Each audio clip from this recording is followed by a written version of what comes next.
이번 사연은 차 사줬다고 유세 부리며 며느리를 부려먹던 시어머니를 참교육해 주었다는 며느님의 사연인데요. 함께 보시겠습니다. 안녕하세요. 34개월, 7개월 된 아이 둘 키우는 아기 엄마예요. 전업주부이고요. 육아와 가사는 당연히 제가 다 합니다. 제 직업이 주부이니까요. 그렇게 생각하고 불만 없이 살고 있는데 신랑이 쉬는 날에도 아이들을 눈으로만 봐주고 집안일도 전혀 하지 않으니 그건 좀 그렇더라고요. 좀 그렇긴 하지만 뭐 어쩌겠어요. 신랑이 일요일 하루만 쉬는 사람이니 편하게 쉬도록 신경 써줍니다. 친정은 좀 멀지만 시댁은 가까워요. 차로 15분 거리입니다. 한 달에 한두 번 정도 찾아뵈었는데 얼마 전부터 시부모님은 저희를 매주 오라고 하세요. 신랑 쉬는 날에 꼭 시댁에 가야 합니다. 신랑도 힘들겠죠. 쉬는 날 집에서 마냥 쉬고 싶은 마음도 있을 텐데 본가에 가야 하니까요. 신랑 속마음은 잘 모르겠지만 저는 싫었어요. 매주 그렇게 시댁에 가야 하는 것이 부담스럽기도 하고 당연히 와야 한다고 하시는 시어머니 말씀도 싫었습니다. 최근 들어서 매주 저희 보고 오라고 하시는 이유가 있어요. 몇 달 전에 신랑 차를 시댁에서 사주셨습니다. 신랑이 타던 차가 좀 오래된 차였는데 시부모님이 새 차를 사주신다 하셨어요. 저희가 500을 보태고 시부모님이 차를 사주셨습니다. 감사했죠. 근데 그 이후에 시부모님이 하는 행동을 보면 감사한 마음마저 날아가 버렸습니다. 원래 저희 계획은 올해까지만 그 차로 버티고 내년에 새 차를 사기로 했던 거예요. 그런데 뜻밖의 부모님이 사주겠다고 하시니 신랑이 받겠다 한 것이었고 계약까지 다 하고 나서 저는 그 사실을 알았습니다. 감사하기도 했지만 워낙 평소에 시부모님의 성격을 봐서 그런지 조금 부담스러운 마음도 있었어요. 굳이 그러실 필요는 없는데 하면서도 감사하게 생각해야 한다고 마음먹고 있었습니다. 차가 나온 후로 매주마다 오라고 시어머니로부터 전화가 왔어요. 한 주도 빠짐없이 전화가 오는데 신랑이 쉬는 날인 일요일 아침에 전화가 왔습니다. 주중에 혼자서 육아와 가사를 하느라 지쳐있는 데다가 작은 애가 예민한 편이라 제가 매일 힘들어요. 잠을 충분히 못 자니 하루하루가 힘들기만 했습니다. 남편이 쉬는 날에 손가락 하나 까딱하지 않는 사람이기는 하지만 남편에게 부탁하고 2시간 정도 낮잠은 잘 수 있었거든요. 그런데 매주 그렇게 시댁에 가니 너무 힘들었어요. 애기들 물건 챙겨야 하고 시댁에 가서 밥 차리고 설거지하고 디저트 먹고 했는데 몸도 힘들지만 그렇게 시댁에 있다 보면 아이들 낮잠 시간도 틀어지고 해서 너무 힘들었습니다. 차를 받은 이후에 시어머니가 저를 대하는 것이 미묘하게 차이가 있기도 했습니다. 솔직한 말로 본인 아들에게 차를 사준 것인데 왜 효도는 저에게 받고 싶어 하는 것인지 모르겠더라고요. 생각 같아서는 차를 반납하고 싶었습니다. 신랑에게 매주 시댁에 가는 거 힘들다고 얘기해봤어요. 얘기하는 중에 나는 주중에 아이들 돌보고 집안일 하는 것만도 지쳐서 밥도 제대로 못 먹고 산다고 했는데 신랑이란 놈 하는 말이 시댁에 가면 밥 먹고 오는 건데 너도 편한 거 아니냐고 하더라고요. 그래서 그게 아니라고, 내가 거기 가면 내가 다 차리고 치우고 한다고, 아이들 낮잠 시간까지 틀어져서 아이들도 힘들어 한다고 말을 했는데도 그게 뭐가 힘들어서 이러냐는 말만 되돌아왔습니다. 내 말에 무조건 반대를 하고 싶어서 이러나 싶은 마음까지 들더라고요. 너무 답답해서 눈물까지 쏟았어요. 말해봤자 감정만 상하고 해서 내가 시부모님께 직접 말하겠다고 했는데 신랑은 마음대로 하라고 말하더군요. 차를 받았으면 저도 좋은 점은 있겠죠.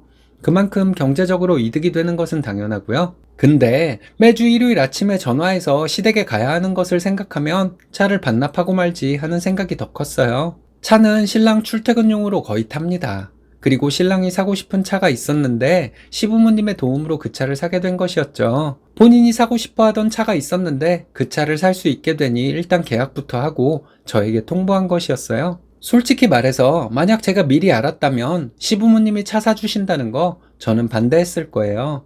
시어머니 성격을 알기 때문에 그런 것을 받으면 그 후에 어떤 부담스러운 일이 생길지 몰라서 저는 반대를 했을 것 같습니다. 신랑과 몇 번 더 얘기를 해봤는데 항상 결론은 똑같았어요. 제가 시댁에 가서 밥 먹고 오는 것을 왜 힘들어하는지를 이해를 못하더군요. 그리고 자기 부모님이 그렇게 지원을 해주었는데 감사를 할 줄 모르는 나쁜 며느리처럼 저를 생각하는 것 같았습니다. 다른 방법이 없더라고요. 그래서 얼마 전 일요일에는 신랑 혼자 시댁에 다녀오라고 했습니다. 부모님이 아이들 보고 싶어서 오라는 거지 자기 보고 싶어서 오라는 거겠냐 하더군요. 그럼 아이들 데리고 다녀오라고 했죠. 신랑은 도대체 뭐가 불만이라서 이런 거냐고 하길래 내가 말을 해도 못 알아들으니 더 이상 얘기하고 싶지 않다고 했습니다. 결국 신랑 혼자 시댁에 다녀왔어요. 가나 안 가나 고생인데 집에 있으면 저는 덜 고생하니까요. 그날 시어머니가 저에게 전화를 해서 화를 내셨습니다. 내가 손주 보고 싶어서 오라 한 것인데 신랑만 보냈냐고요? 차도 사줬는데 일주일에 한 번 오는 것도 힘들어서 제멋대로 행동하는 며느리를 어떻게 해야 하냐 하시더니 다음날 신랑 퇴근하면 함께 시댁으로 오라는 거였어요. 알겠다고 말씀드리고 전화를 끊고 정말 많은 생각을 했습니다. 다음날 신랑이 좀 일찍 퇴근해서 시댁으로 갔어요. 시어머니는 저를 보자마자 난리였습니다. 좋은 마음으로 차를 사주었더니 받기만 하고 도리는 할 줄 모르는 며느리라고 비난도 그렇게 심한 비난이 없었어요. 시어머니께 하고 싶단 말을 했습니다. 내가 차를 받은 것도 아니고 남편이 원하던 차를 받은 것인데 대가는 왜 내가 치러야 하는지 모르겠다고 말했어요. 시어머니는 그 차를 너는 안 타고 아이들은 안 타냐 하시더군요. 솔직히 어머니가 이런 분인 거 알고 있었기 때문에 만약 내가 미리 알았다면 신랑에게 차 받지 말자고 했을 것이라 말했습니다. 그리고 한 달에 한두 번 여기 오는 것도 힘들었다고 했어요. 그런데 매주 와야 했고 오면 내가 밥 차리고 설거지하고 디저트까지 준비하는 것도 너무 힘들었다고 말했습니다. 아이들 낮잠 자는 시간도 놓치게 되고 아이들도 힘들어했던 것도 사실이고 저는 신랑 쉬는 날 함께 집에서 쉬고 싶었다고 말씀드렸어요. 이런 것들을 신랑에게 저는 분명히 말했는데 신랑은 제가 여기 와서 밥을 얻어먹고 가는 것처럼 말하는데 너무 황당했다고 말씀드렸습니다. 손주들이 보고 싶으셔서 저희를 부르시는 것이라면 신랑과 아이들을 보내겠다고 했어요. 아니면 아이들을 데리고 저는 친정에 가서 쉬다 오고 남편은 여기 와서 직접 시부모님께 차를 받은 은혜에 보답하면 될 것 같다고 했어요. 시어머니는 더 이상 할 말 없다고 하셨고 그럼 저희는 가겠다고 인사드리고 나왔습니다. 신랑이 따라 나와서 함께 집에 왔어요. 신랑이 저에게 그렇게 말을 하냐고 하길래 내 말이 틀린 것이 있으면 말해보라고 쏘아붙였습니다. 그래서 내가 말하지 않았냐고. 근데 내 말을 하나도 안 들어주지 않았냐고. 아이들까지 힘들어가면서 시댁에 가서 당신 차 사준 것에 보답해야 하는 것이라 생각하는 사람이 아빠로서 자격이나 있냐고 했습니다. 신랑은 아무 말도 못하더라고요. 그리고 다음번 주말에는 시댁에 가지 않았습니다. 일요일 아침에 시어머니 전화가 왔는데 남편과 통화하시라고 했거든요. 남편이 시어머니와 통화를 하더니 아무 말 없이 자기도 집에서 쉬고 있더라고요. 자기 혼자 갈 자신은 없었나 봐요. 자기가 차를 받은 거 은혜를 갚고 싶으면 직접 가서 밥 차리고 설거지하고 디저트 준비하면 되잖아요. 남자라서 못한다는 것은 핑계이고요. 그날 남편에게 아이들 맡기고 친정에 가서 저녁에 왔습니다. 저도 좀 쉬어야겠다고 아이들과 좀 가까워지라고 말하고 다녀왔어요. 이렇게 하는 방법밖에는 없을 것 같아요. 물론 남편이 돈 버느라 고생하는 것을 모르는 것은 아니에요. 근데 제가 집에서 놀고 먹는 것은 아니란 걸 남편도 알아야 할 것 같습니다. 한동안은 이렇게 하려고 해요. 아이들을 데리고 친정에 가도 좋을 것 같아요. 저희 엄마가 아이들 좀 봐주고 저는 잠보충을 할 수도 있을 테니까요. 이번 사연은 쓰니님이 해가는 집을 공동명의하라고 난리치던 여친 어머니에게 거지 취급을 하고 파혼했다는 남자분의 사연인데요. 함께 보시겠습니다. 안녕하세요. 35살 남자입니다. 여자친구는 저보다 2살 어려요. 얼마 전까지 결혼 준비를 하다가 여자친구에게 파혼을 통보하게 되었습니다. 여친은 매달리고 있고 여친 부모님은 저에게 대화로 잘 풀어나가자고 해서 좀 마음이 흔들리기도 했지만 다시 결혼을 진행할 마음은 없습니다. 저는 서울에서 커피숍을 운영하는 자영업자입니다. 커피숍에서 그렇게 큰 수익이 발생하지는 않네요. 보통 제 또래 월급쟁이들이 버는 만큼 법니다. 커피숍이 있는 건물은 제 명의로 돼 있습니다. 저희 부모님으로부터 상속받은 건물이에요. 저희 부모님은 국밥집을 운영하던 분들이셨습니다. 재래시장에 있는 국밥집을 운영하셨는데 장사가 잘 되었다고 합니다. 제가 태어나기 훨씬 전부터 국밥집을 운영해서 돈을 많이 버셨다고 해요. 저희 부모님은 항상 검소하게 살아온 분들이라서 번 돈을 착실하게 모으셨습니다. 저는 형이 한 명 있습니다. 저희 부모님은 형과 저에게 작은 건물 하나씩을 증여해 주셨습니다. 부모님도 상가 건물을 하나 가지고 계세요. 저희 형은 부모님의 지인 딸과 결혼해서 잘 살고 있습니다. 어렸을 때부터 알고 지내던 분들이 저에게 사돈어른이 된 것이죠. 커피숍에서 큰 수익이 발생하거나 하는 것은 아니지만 저는 건물 월세도 받고 있어서 돈은 모자라지 않게 법니다. 세금을 내고도 적지 않은 벌이가 됩니다. 제가 운영하는 커피숍은 1층에 있는데 1층에 다른 세입자가 또 있고 건물은 4층까지 있어서 월세만 받아도 꽤 넉넉하게 살 수 있습니다. 여친은 저희 가게에 손님으로 왔다가 인연이 되어 사귀게 되었습니다. 서로 나이도 있고 해서 결혼을 전제로 만나게 되었습니다. 여친은 순수하고 착한 사람이었습니다. 6개월 정도 사귀고 나서 양가 부모님께 결혼 허락을 받았습니다. 양가에 서로 인사도 드리고 했는데 여친 부모님은 저를 참 좋게 보셨습니다. 저희 부모님도 여친을 마음에 들어 하셨고요. 여친 아버님은 공무원으로 정년퇴직을 하셨다고 합니다. 여친은 일반 회사를 다니는 사람이고요. 저희는 결혼하게 되면 제가 혼자 살고 있는 집이 좀 좁아서 좀 더 큰 평수로 신혼집을 마련할 생각이었습니다. 여친은 살림살이들을 해올 예정이었어요. 여친이 직장 다니면서 모은 돈으로 혼수를 하려 했고 돈이 모자라면 여친 부모님이 좀 지원해 주시기로 했어요. 여자친구는 제가 단순히 커피숍을 운영하고 있는 사람으로 알고 있었어요. 커피숍이 있는 건물의 건물주가 저라는 사실을 모르고 있었습니다. 어쩌다 보니 얘기할 타이밍을 놓쳤고 이제 결혼하기로 했으니 알려야겠다고 생각하는 중이었어요. 그런데 얼마 전에 문제가 발생했습니다. 여친은 혼수를 간소하게 하고 남은 돈은 부모님께 드리겠다고 하더군요. 저는 여친에게 원하는 대로 하라고 했습니다. 그런데 얼마 전 여친 집에서 부모님과 식사를 하는 중에 여친 부모님과 마찰이 있었어요. 여친 어머니께서 저에게 결혼하면 집은 어떻게 할 것이냐고 묻더군요. 사실 그대로 말씀을 드렸죠. 지금 사는 집이 좀 좁아서 나중에 아이가 태어날 것도 생각해서 좀 더 큰 집으로 이사를 갈 것이라고요. 여친 어머니는 그걸 묻는 것이 아니라 집 명의에 대해서 묻는 것이라고 하더군요. 그게 무슨 말씀이냐고 했더니 집 명의를 공동명의로 할 것이냐고 묻는 것이었어요. 당연히 공동명의를 해야 한다는 식으로 말씀을 하시더군요. 저는 잠시 대답을 못하고 있다가 대답을 재촉하는 여친 어머니께 말씀드렸습니다. 내가 해오는 집인데 공동명의로 할 생각은 없다고요. 여친 어머니는 결혼해서 부부가 되면 모든 재산은 공동이 돼야 한다고 하시더군요. 우리가 맞벌이를 한다고 해도 평생 아파트 한 채가 전 재산이 될 텐데 당연히 부부가 공동명의로 해야 서로 싸울 일이 없다는 말씀이었습니다. 저는 여친 어머니께 제 생각을 말씀드렸어요. 공동명의는 안 된다고요? 결혼 전에 함께 돈을 들여서 장만한 집이거나 결혼 후에 함께 벌어서 모은 돈으로 장만한 집이라면 모를까 제가 하는 집을 공동명의로 하지는 않을 것이라고 말씀드렸어요. 여자친구는 얼굴이 빨개져서 화를 내더군요. 제가 이기적이라고 하길래 뭐가 이기적인지 말을 해보라고 했습니다. 여친과 여친 어머니는 제가 집 하나 나눠 갖기 싫어서 공동명의를 안 하는 것이 이기적인 것이라 하더군요. 여친은 평생 함께 할 사람인데 집 명의가 뭐가 중요하냐고 화를 내듯이 말했습니다. 저도 그럼 묻고 싶은 것이 있다고 했어요. 우리가 그렇게 평생 함께 할 사이인데 집 명의가 내 명의면 뭐가 어때서 이렇게 공동명의를 주장하냐고 했습니다.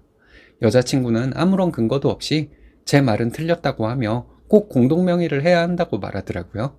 여친 아버님도 별 말씀이 없으신 것을 보니 저 빼고 모두 같은 생각인 것 같았습니다. 여친 어머니는 정말 어이없는 말씀을 하셨습니다. 여친 아버님이 공무원으로 퇴직을 하신 분이신데 저희 부모님은 식당이나 하시던 분 아니냐면서 이런 집에 장가 오는 것을 고맙게 생각하고 집은 당연히 공동명의로 해줘야 하는 것이라 말씀하셨어요. 그리고 여친 어머니는 여친에게 결혼을 다시 생각해보라고 제 앞에서 말씀하시더군요.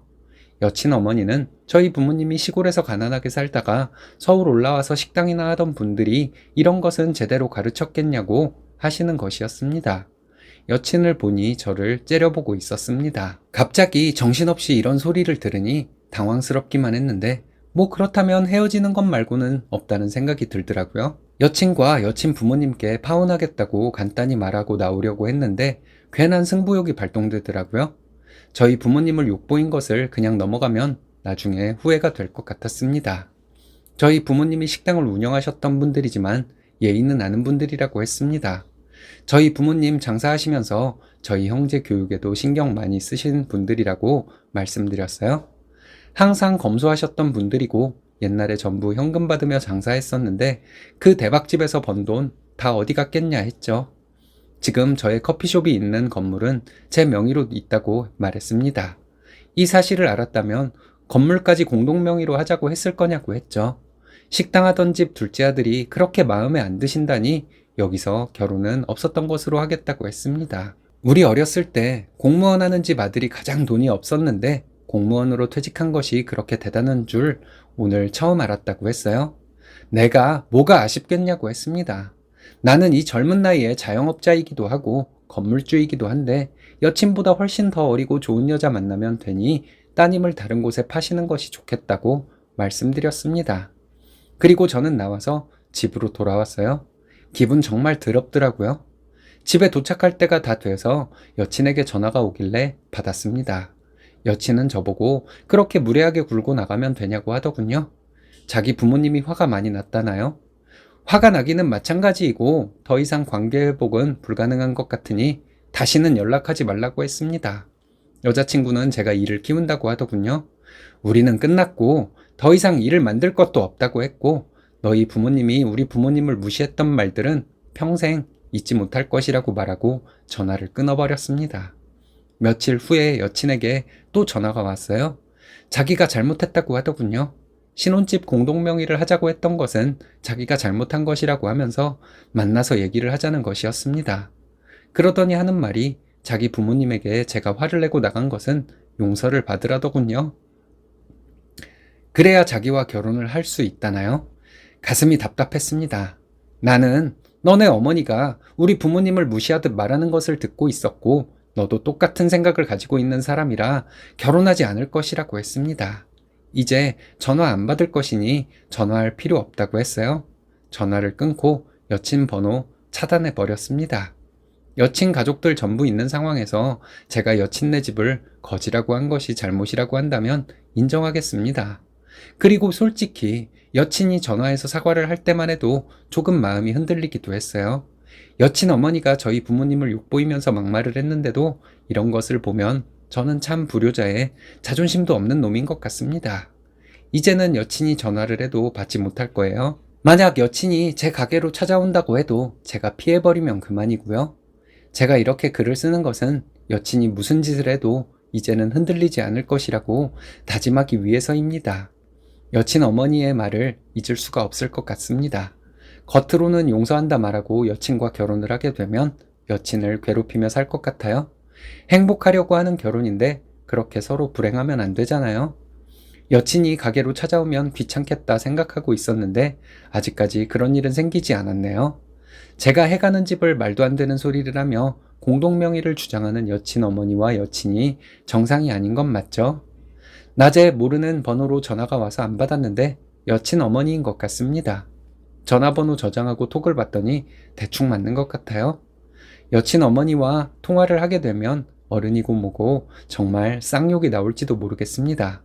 제가 잘못한 것이 있다면 말씀해 주세요. 부모님께 뭐라고 말씀드리며 파혼하기로 했다고 해야 할지 의견 있으시면 말씀해 주셨으면 좋겠습니다. 이번 사연은 어릴 적부터 차별을 받아오다가 부모님에게 시원하게 할 말 다 하고 연 끊었다는 분의 사연인데요. 함께 보시겠습니다. 안녕하세요. 저는 30대 중반 남자입니다. 남자로서 이런 글을 쓴다는 것이 좀 그렇긴 하지만 저도 위로받고 싶어서 이렇게 글을 적습니다. 시댁일로 함께 고통받았던 아내에게도 미안한 마음입니다.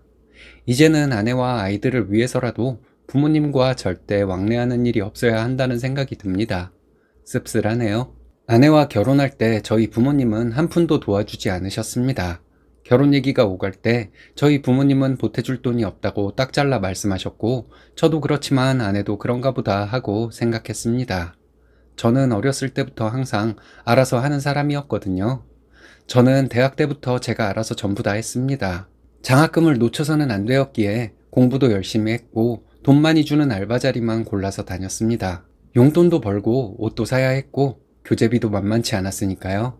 저는 별 불만이 없었습니다. 대학 때 장학금을 한 번 못 받았던 적이 있었습니다. 딱 한 학기 등록금을 저희 부모님께서 대주셨는데 이 일이 저에게 큰 상처가 될 줄은 정말 꿈에도 몰랐습니다. 졸업을 하고 취업해서 회사를 다니게 되니 얼마 지나지 않아 저희 부모님은 한 학기 등록금 대주셨던 것을 달라고 하셨습니다. 그때 저는 큰 상처를 받았던 것 같습니다.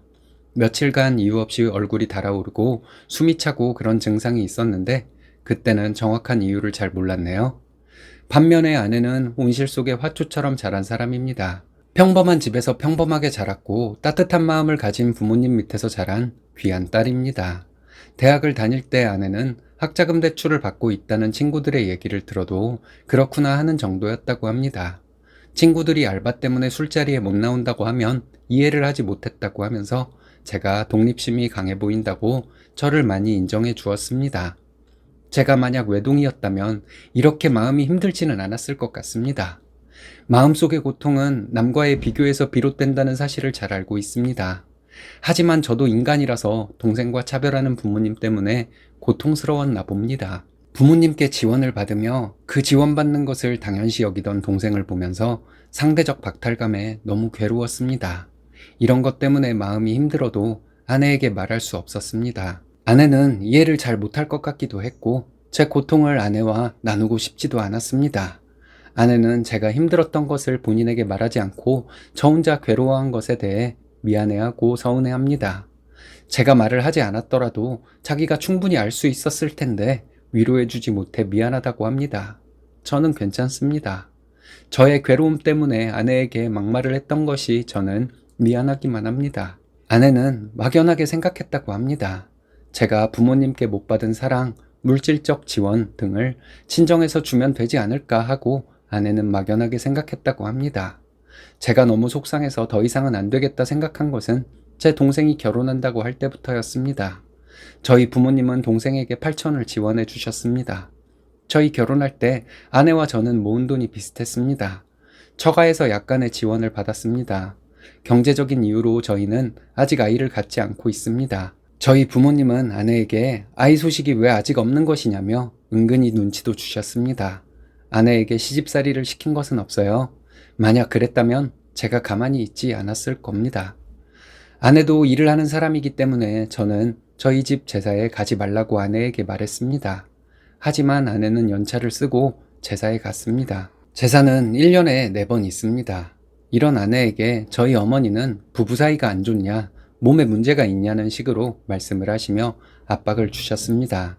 아내는 아직 계획이 없다고 둘이 재밌게 살다가 아이를 낳고 싶다고 웃으며 대답했습니다. 그러던 중에 동생이 결혼을 한다고 하더군요. 동생이 저에게 부모님으로부터 8천을 지원받을 것인데 그 돈이 너무 적다고 하는 말을 했습니다. 그 말에 저는 마음이 무너져 버렸습니다. 동생이 지원을 받는 것을 좋아해 주지 못하는 못난 형입니다.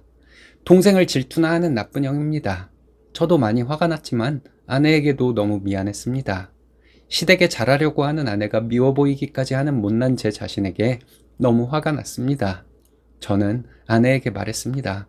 한 번만 더 부모님으로부터 서운한 마음이 들면 인연을 끊겠다고요? 아내는 이때 제가 너무 무서웠다고 합니다. 제가 어떤 일을 저지를까봐 무섭기도 했지만 제가 너무 큰 상처를 받았을까봐 무섭기도 했답니다. 너무 고마운 사람입니다. 얼마 전에 부모님 댁에 가서 제사를 지내고 오는데 다리가 풀려 도저히 운전을 못할 것 같았습니다.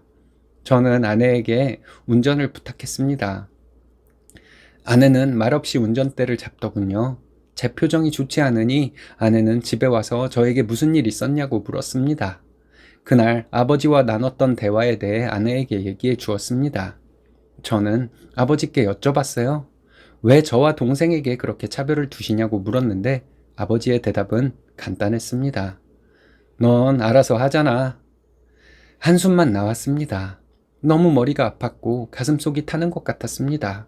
저는 아버지께 말씀드렸어요.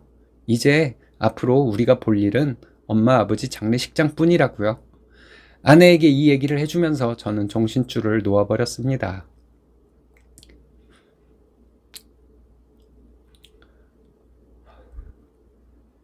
정신없이 울고 있었습니다. 대성통곡을 하며 고래고래 소리를 질렀습니다. 친하게 지내는 옆집 할머님이 저희 집 초인종을 눌렀다고 합니다. 아내가 문을 열어주니 들어오셔서 아내와 함께 저를 안아주셨습니다. 저는 엄마 품에 안겨 우는 아이처럼 그 할머니 품에 안겨 울었습니다. 할머니는 괜찮다고 하셨습니다. 지나고 나면 다 별거 아니라고 하셨습니다.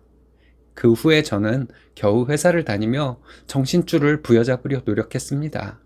그리고 동생의 결혼식 아버지 생신, 제사 등이 있었지만 연락도 하지 않았고 참석도 하지 않았습니다. 그렇습니다. 저는 화가 났다고 하나뿐인 동생의 결혼식도 참석하지 않은 나쁜 형입니다. 동생이나 질투하는 못난 놈입니다. 얼마 전에 아내가 임신을 했습니다. 처가에만 알렸고 처가 식구들은 많이 기뻐해 주셨습니다. 장모님은 저를 닮은 씩씩한 아들이 태어나면 정말 좋을 것 같다고 하셨는데 그 말씀을 듣고 그날 또 아내 몰래 울었습니다.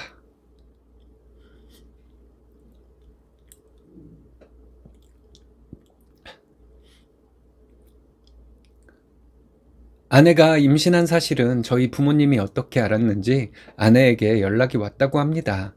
부모님이 과일을 보낸 것을 보고 무슨 일인가 했는데 아내가 얘기를 해주었습니다. 아내에게 임신 소식을 들었다고 하시며 안부를 묻고는 가끔 제가 별말 없더냐고 물었다고 합니다.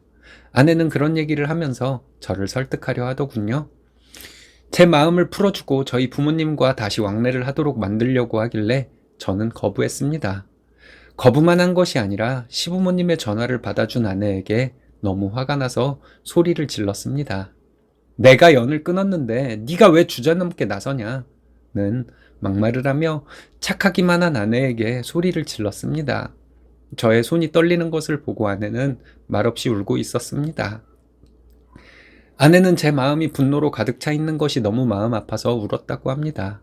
말없이 울고 있는 아내에게 그냥 연락도 하지 말라고, 그냥 연락도 하지 말라고 이 말을 반복하며 소리를 질렀습니다. 착하기만 한 아내가 저에게 빌고 있었습니다. 알겠다고, 제가 원하는 대로 하겠다고 다짐하며 저에게 잘못했다고 빌었습니다. 남편의 마음을 모르고 혼자 착한 척하려 했던 자기 자신이 한심하다고 하며 아내는 저에게 빌고 또 빌었습니다. 너무 머리가 아팠습니다. 착한 아내에게 성질이나 내는 나쁜 남편입니다. 다음날 아내가 저녁에 얘기를 하자고 하더군요. 아침에 아버지 전화를 받았다고 합니다. 이젠 아내도 못 참겠다 생각해서 아버지께 딱 잘라 말을 했다고 합니다. 전화로 뭐 필요한 것이 없냐고 묻는 아버지께 필요한 것 없으니 이제 연락하지 마시라고 했답니다. 아버지는 아내에게 중간에서 처신을 잘해야지 무슨 소리를 하는 것이냐 했답니다. 아내는 아버지께 이렇게 말했다고 합니다. 내 남편은 아버님께 주워온 자식이고 도련님만 친자식이니 도련님과 잘 사시면 된다고 했답니다. 곧 있으면 아이가 태어났는데 그럼 내가 내 손주도 못 보냐고 하시길래 아내는 미운 자식이 낳은 손주가 뭐가 예쁘겠냐고 했답니다. 그리고 동생네 아이가 태어나면 우리 아이도 차별을 받을 것이 뻔히 보인다고 했답니다. 우리 아이에게까지 상처를 받게 둘 수는 없다고 했답니다. 그리고 아내가 아무리 중간에서 처신을 잘해도 제 마음은 돌아오지 않을 것 같으니 나중에 장례식에서나 뵙겠다고 했답니다. 아버지가 천륜을 들먹이길래 천륜을 저버린 것은 부모님이고 내 남편은 부모님이 내친 자식이니 쓸데없이 전화해서 우리 부부 사이 갈라놓지 말라고 했답니다. 우리는 곧 전화번호도 바꿀 것이고 이사도 할 생각이니 관심 끊으시고 이제 동생이 결혼을 했으니 곧 그쪽에서 아이 소식이 있을 것이라고 사랑하는 아들과 잘 지내시라고 말하고 전화를 끊었다고 합니다. 이 얘기를 하면서 아내는 제 부모님에게 버릇없는 소리를 해서 미안하다고 했습니다. 하지만 이제는 자기가 못 참겠다고 하더군요. 제 마음속에 상처가 아물기를 기다리겠다고 하는 아내에게 너무 고마웠습니다. 이상한 일입니다. 아내가 저희 아버지와 통화한 내용을 들은 후로 마음이 한결 가벼워졌습니다. 시간이 약이겠죠. 저는 나쁜 자식이 되겠네요. 그냥 그렇게 살렵니다. 여기에 털어놓고 가벼운 마음으로 살고 싶어서 이렇게 글을 적습니다. 저의 상처를 보듬어 주느라 힘들었던 아내를 생각해서라도 제가 정신을 바짝 차려야 할 것 같습니다. 이번 사연은 여자는 육아휴직을 3개월이나 하면 되는 것이라고 하던 남친과 남친 어머니에게 파혼을 선언했다는 여자분의 사연인데요. 함께 보시겠습니다. 안녕하세요. 30살 평범녀입니다.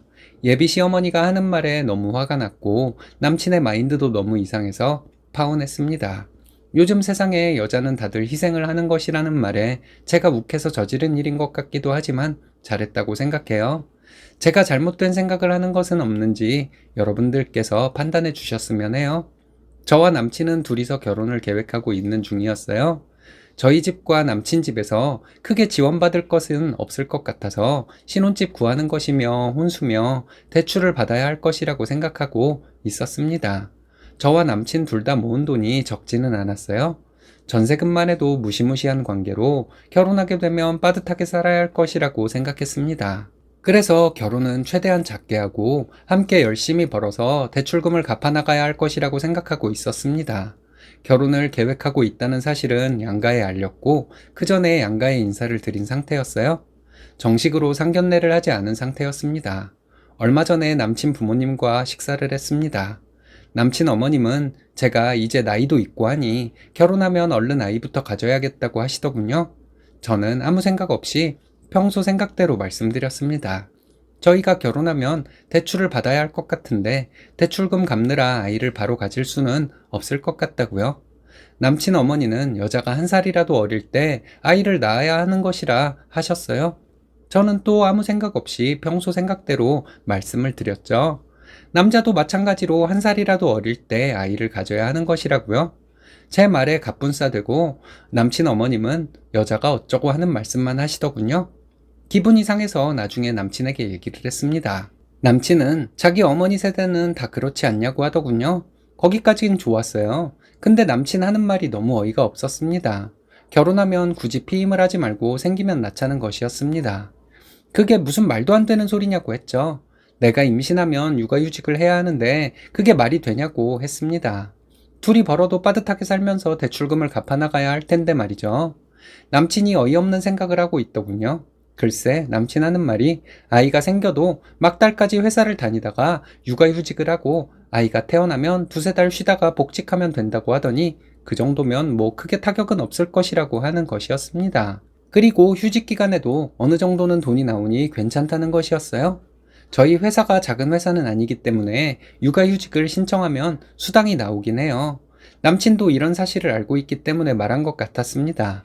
근데 말을 너무 쉽게 하길래 좀 너무하다는 생각이 들었어요. 여자가 임신했을 때 평소와 똑같은 상태라고 생각을 하는 것인지 저는 남친에게 설명해 주었습니다. 나는 임신하게 되면 상태가 어떤지에 따라서 좀 빨리 휴직을 할 수도 있고 아이를 낳은 후에도 곧바로 복직할 마음은 없다고 했습니다. 적어도 1년 정도는 내가 직접 아이를 키우다가 복직할 것이라고 했죠. 그렇게 되면 내가 휴직을 하는 기간이 길게는 2년 가까이 될 수도 있다고 했어요.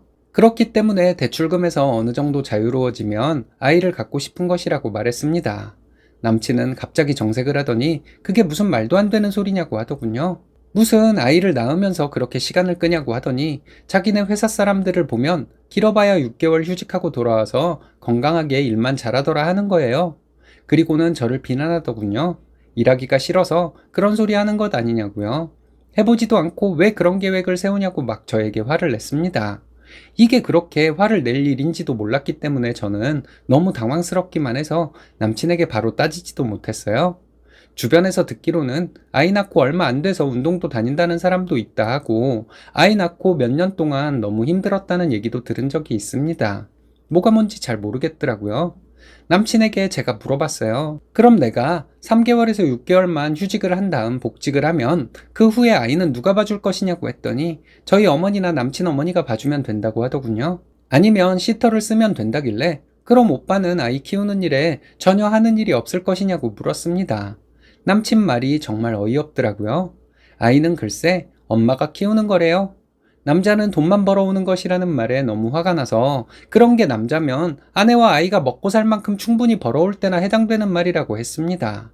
그만큼 돈도 못 버는 주제에 남자는 돈이나 벌어오면 된다는 소리를 할 수는 없는 것이라고 했어요.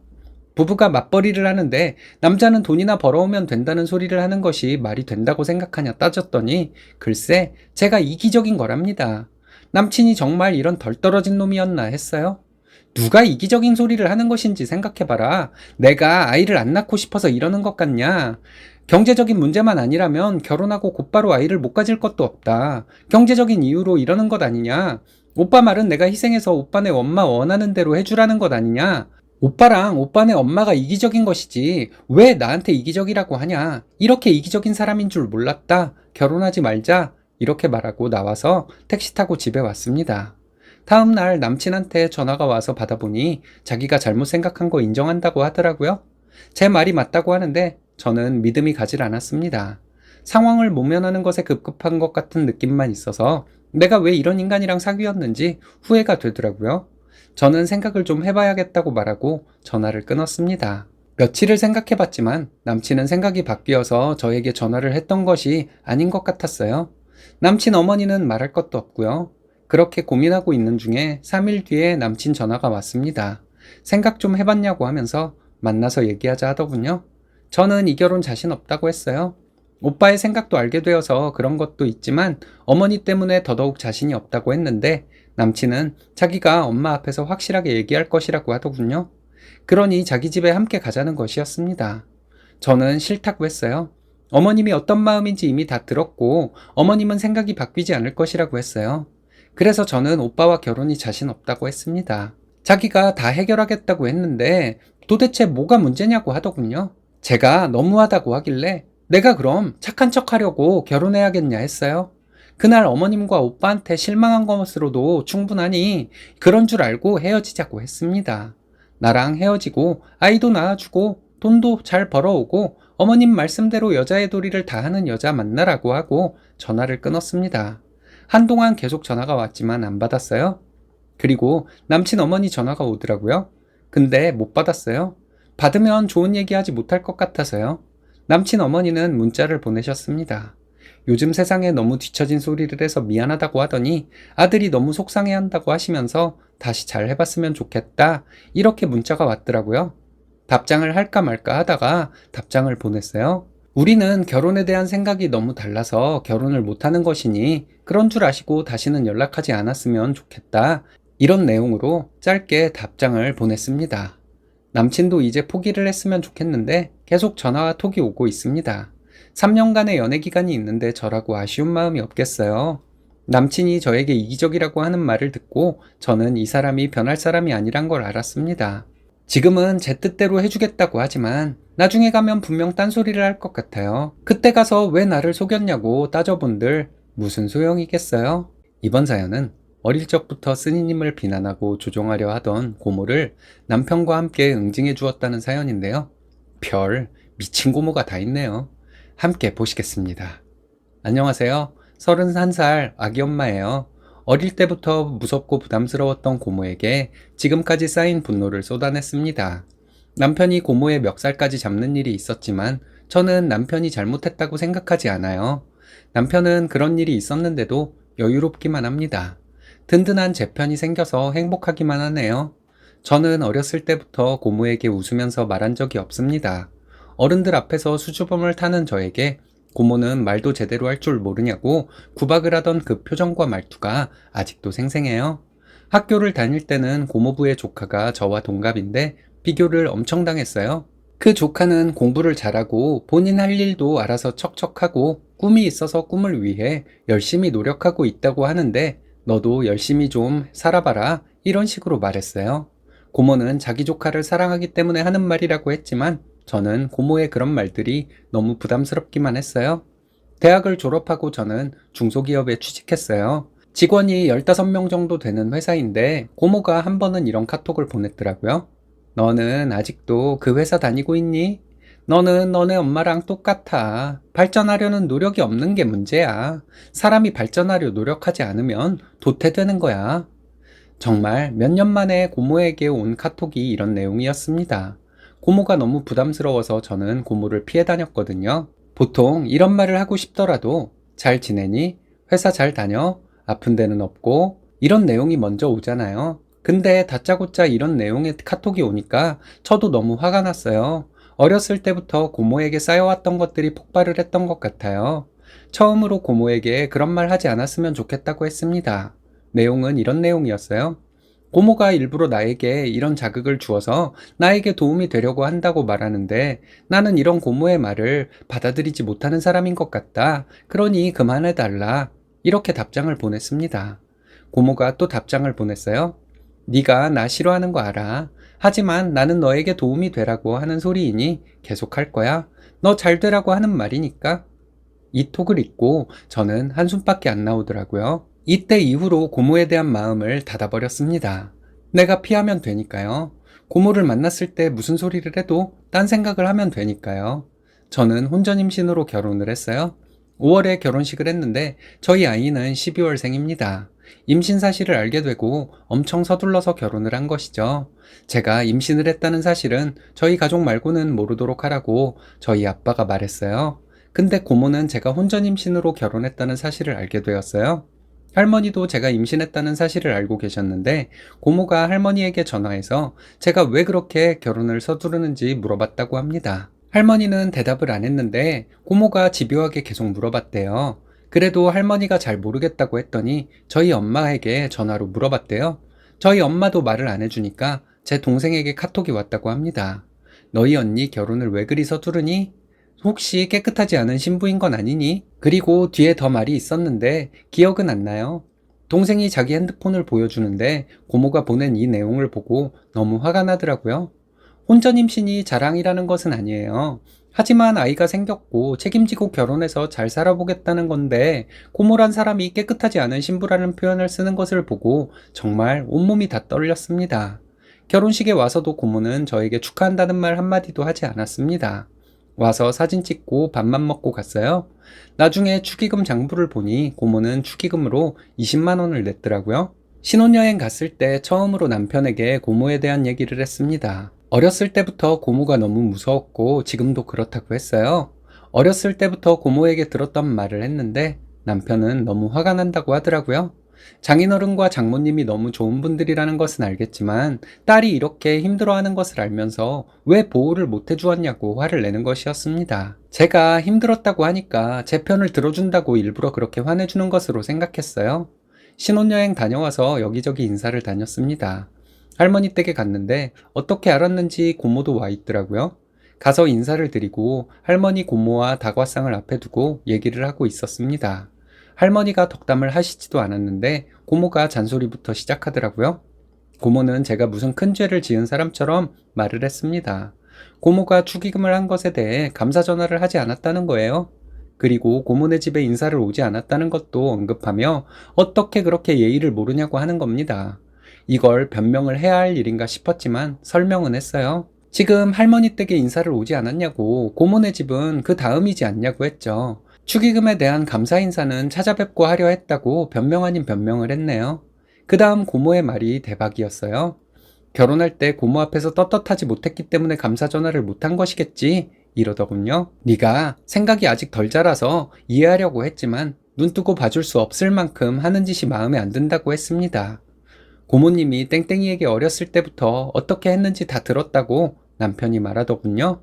고모님 같은 사람은 마음껏 괴롭힐 사람을 찾는데 착하고 여린 땡땡이가 그 마수에 걸려들었던 것이라는 말을 했어요. 고모님 같은 사람은 어떻게든 트집거리를 만들어내서 사람을 괴롭히는 악마 같은 인간이라고 했습니다.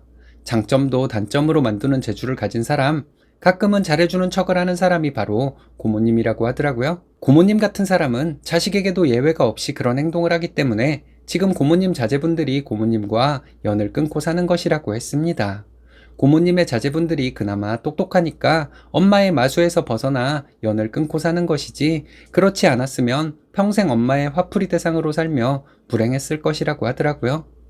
땡땡이는 어릴 때부터 고모에게 반항하지 못하는 사람으로 살아왔기 때문에 앞으로도 고모에게 반항하지 못하고 살 것처럼 보이지만 이제는 내가 있기 때문에 어림없다고 했습니다. 내가 평생 보호하고 살 사람을 이유 없이 괴롭히는 사람은 내가 용서하지 않을 것이고, 고모님이 어른이고 여자라 해도 나는 충분히 주먹과 발길질을 쓸 수 있다고 하더군요. 그러면서 남편이 고모의 멱살을 잡았습니다. 지금 땡땡이를 앞으로 괴롭히지 않겠다는 약속을 하라고 했는데 고모는 말이 없었어요. 남편이 지금 말하지 않으면 손이 올라갈 것이라고 했더니 고모는 알겠다고 대답을 했습니다. 할머니도 놀라서 떨고 있고 저도 얼마나 떨렸는지 몰라요. 남편이 멱살 잡았던 것을 놓았고 제가 고모에게 말했어요. 혼전 임신이 죄냐고요? 안 좋게 볼 수도 있지만 고모란 사람이 비난할 일은 아니라고요. 우리 엄마와 나에게 못되게만 군 고모 평생 용서하지 않을 것이라고요. 남편과 함께 나와서 집에 왔는데 저녁 때 아빠가 전화를 했더라고요. 그래서 있었던 일 전부 말씀드렸습니다. 남편이 바꿔달라고 했는데 아빠는 나중에 통화하자고 전해달라 하셨어요. 뜻밖에도 아빠는 듬직한 사위가 들어와서 걱정 없이 살 것 같다고 하시면서 이 말을 꼭 남편에게 전해달라고 했습니다. 고모와 있었던 일은 변명하거나 사죄하지 않아도 되기 때문에 오늘 통화를 할 필요가 없는 것이라고 하셨어요. 그리고 아빠가 못나서 우리 딸을 힘들게 만들었다고 미안하다고 하시고 전화를 끊었습니다. 너무 정신없는 신혼을 보내고 있네요. 하지만 가끔 고모가 생각날 때면 가슴이 답답해서 숨쉬기가 불편하곤 했는데 그런 증상이 없어진 것 같아요. 남편이 고모의 멱살을 잡고 소리 지른 것이 저는 잘못이라고 생각하지 않습니다. 여러분들은 어떻게 생각하시나요? 뭐가 뭔지 모르겠어요. 이번 사연은 자기 부모님 식당에 쓸 김치 400포기를 해달라고 했다가 김장날 안 올 테니 김치 해주지 말라고 한 새언니가 철저하게 응징을 당했다는 사연인데요. 함께 보시겠습니다. 말 그대로 새언니가 김장 때 안 오겠다고 했습니다. 400포기가 넘는 배추 저희가 다 떠안아 김장을 하게 생겨서 눈앞이 캄캄했어요. 저희 부모님은 겸업으로 농사일도 하십니다. 밭은 넓은데 저희 먹을 정도만 농사일을 하셨습니다. 여러 가지 야채들 정도 농사지어 먹었어요. 상추, 배추, 가지, 부추 정도 했습니다. 새언니 부모님께서 음식점을 하세요. 찌개를 파는 집인데 새언니가 결혼을 하면서 저희 집에서 김치를 해주시면 그걸 음식점에 사용하고 싶다고 오빠를 통해 의견을 전달해 왔습니다. 물론 저희 부모님은 대가를 바라지 않으셨고 새언니 측에서도 어떤 대가를 치르겠다는 구체적인 말도 없었지만 사돈이 잘 되면 좋은 거 아니냐며 저희 아빠가 수락을 하셨어요. 배추는 이미 밭에 심었고 김치속을 만들 때 사용할 부추, 무, 양파, 마늘, 생강 등을 함께 재배하고 있습니다. 12월 초에 김장을 할 예정이라고 오빠에게 전하니 새언니가 불쑥 집에 찾아와서 어이없는 소리를 하고 갔답니다. 김치 안 받을 테니 김장 때 안 오겠다고 했대요. 부모님과 저는 너무 황당했습니다. 저희 집 김장 해봤자 20포기였어요. 새언니네 집에서 필요하다고 해서 그렇게 많이 준비를 하고 있었는데 이렇게 파토를 내다니 정말 화가 났습니다. 배추를 심기 전에 말했어야죠. 정말 몇 주 안 남겨놓고 이제 와서 필요 없으니 안 오겠다는 새언니한테 너무 화가 났습니다. 저희 부모님이 새언니 부모님과 상의를 한 적이 있는 일이었기 때문에 사돈과 다시 얘기를 해봐야겠다고 하셨어요. 저희 아빠와 새언니 아버님이랑 통화를 했습니다. 새언니 아버님은 그런 일이 있었냐고 하시면서 김치를 안 받겠다고 한 것은 새언니의 독단적인 결정이었다고 했답니다. 새언니 아버님께서 계속 사과를 하셨는데 사과로 새언니의 잘못이 사라지는 것은 아니잖아요. 오빠가 결혼한 지도 얼마 안 됐고 나름 새언니를 배려한다고 했는데 제가 바보 같다는 생각마저 들었습니다. 저희 오빠는 새언니와 결혼하기 전부터 동거를 했었는데 이번에 새언니가 한 행동은 아마도 본인이 안 와도 김치를 해줄 것이라고 생각하고 한 행동이었던 것 같습니다. 새언니 아버님께서는 다른 말씀은 없으시고 새언니를 김장 때 보내겠다고 하시더군요. 가게 알바생도 일을 거들라고 보내겠다고 하셨습니다. 하지만 제가 너무 화가 나더라고요.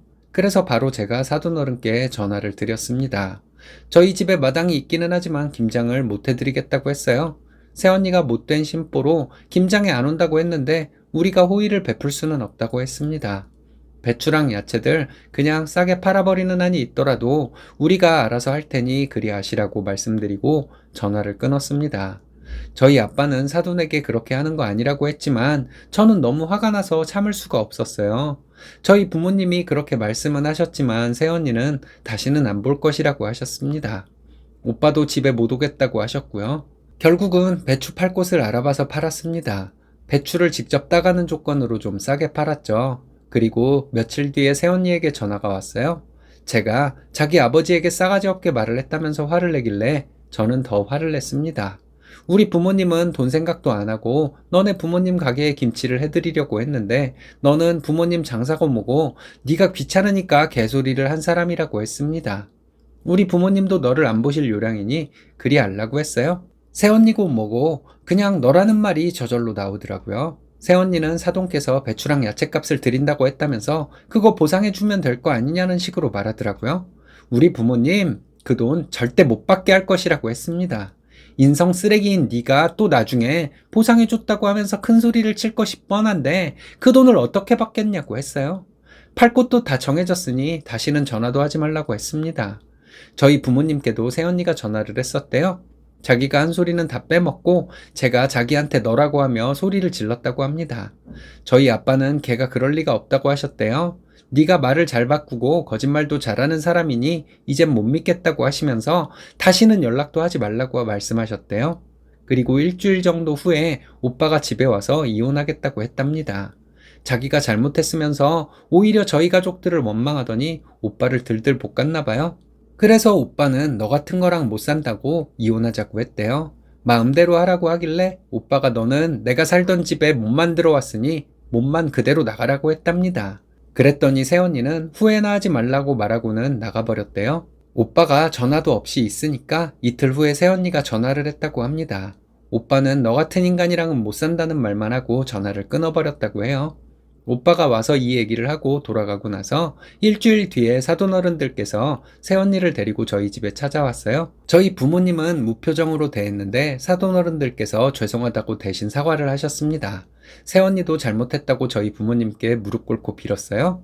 저희 부모님은 이런다고 용서가 바로 되는 것은 아니니 얼른 일어나서 돌아가라고 하셨습니다. 사돈어른들은 장사하느라 바빠서 딸을 잘 교육시키지 못했다고 하시면서 앞으로라도 잘 가르칠 테니 용서를 바란다고 말씀하시고 돌아가셨어요. 저희 부모님은 사돈어른들이 그래도 경우가 있는 분들이니 이번 일은 넘어가 주자고 하세요. 저희 오빠는 그래도 절대 용서할 수 없다는 입장이고요. 새언니는 저희 오빠가 무서워서 집에 못 들어오고 있다고 합니다. 그것도 말이 안 되잖아요. 자기가 들어와서 오빠에게 잘못했다고 사과를 하면 오빠가 때리기라도 할까봐 무서워서 못 들어온다는 건지. 새언니는 잘못은 했지만 원망은 듣기 싫은 사람인 것 같아요. 사과도 할 줄 모르는 사람이고요. 부모님은 오빠에게 사돈어른들을 봐서라도 새언니를 데리고 들어오라고 하시는데 오빠는 절대 그렇게 못한다고 하고 있습니다. 정작 오빠에게는 미안하다는 말을 안 했다는 거죠. 여러분들은 어떻게 생각하시나요? 저희 새언니 같은 사람이 정상인 맞는지도 궁금합니다. 이번 사연은 개념 없고 못돼 먹은 시댁 식구들을 한 명 한 명 참교육해 주었다는 사이다 며느님의 사연인데요. 함께 보시겠습니다. 안녕하세요. 저는 30대 초반이고 결혼한 지는 3년 되었습니다. 아이는 아직 없고요.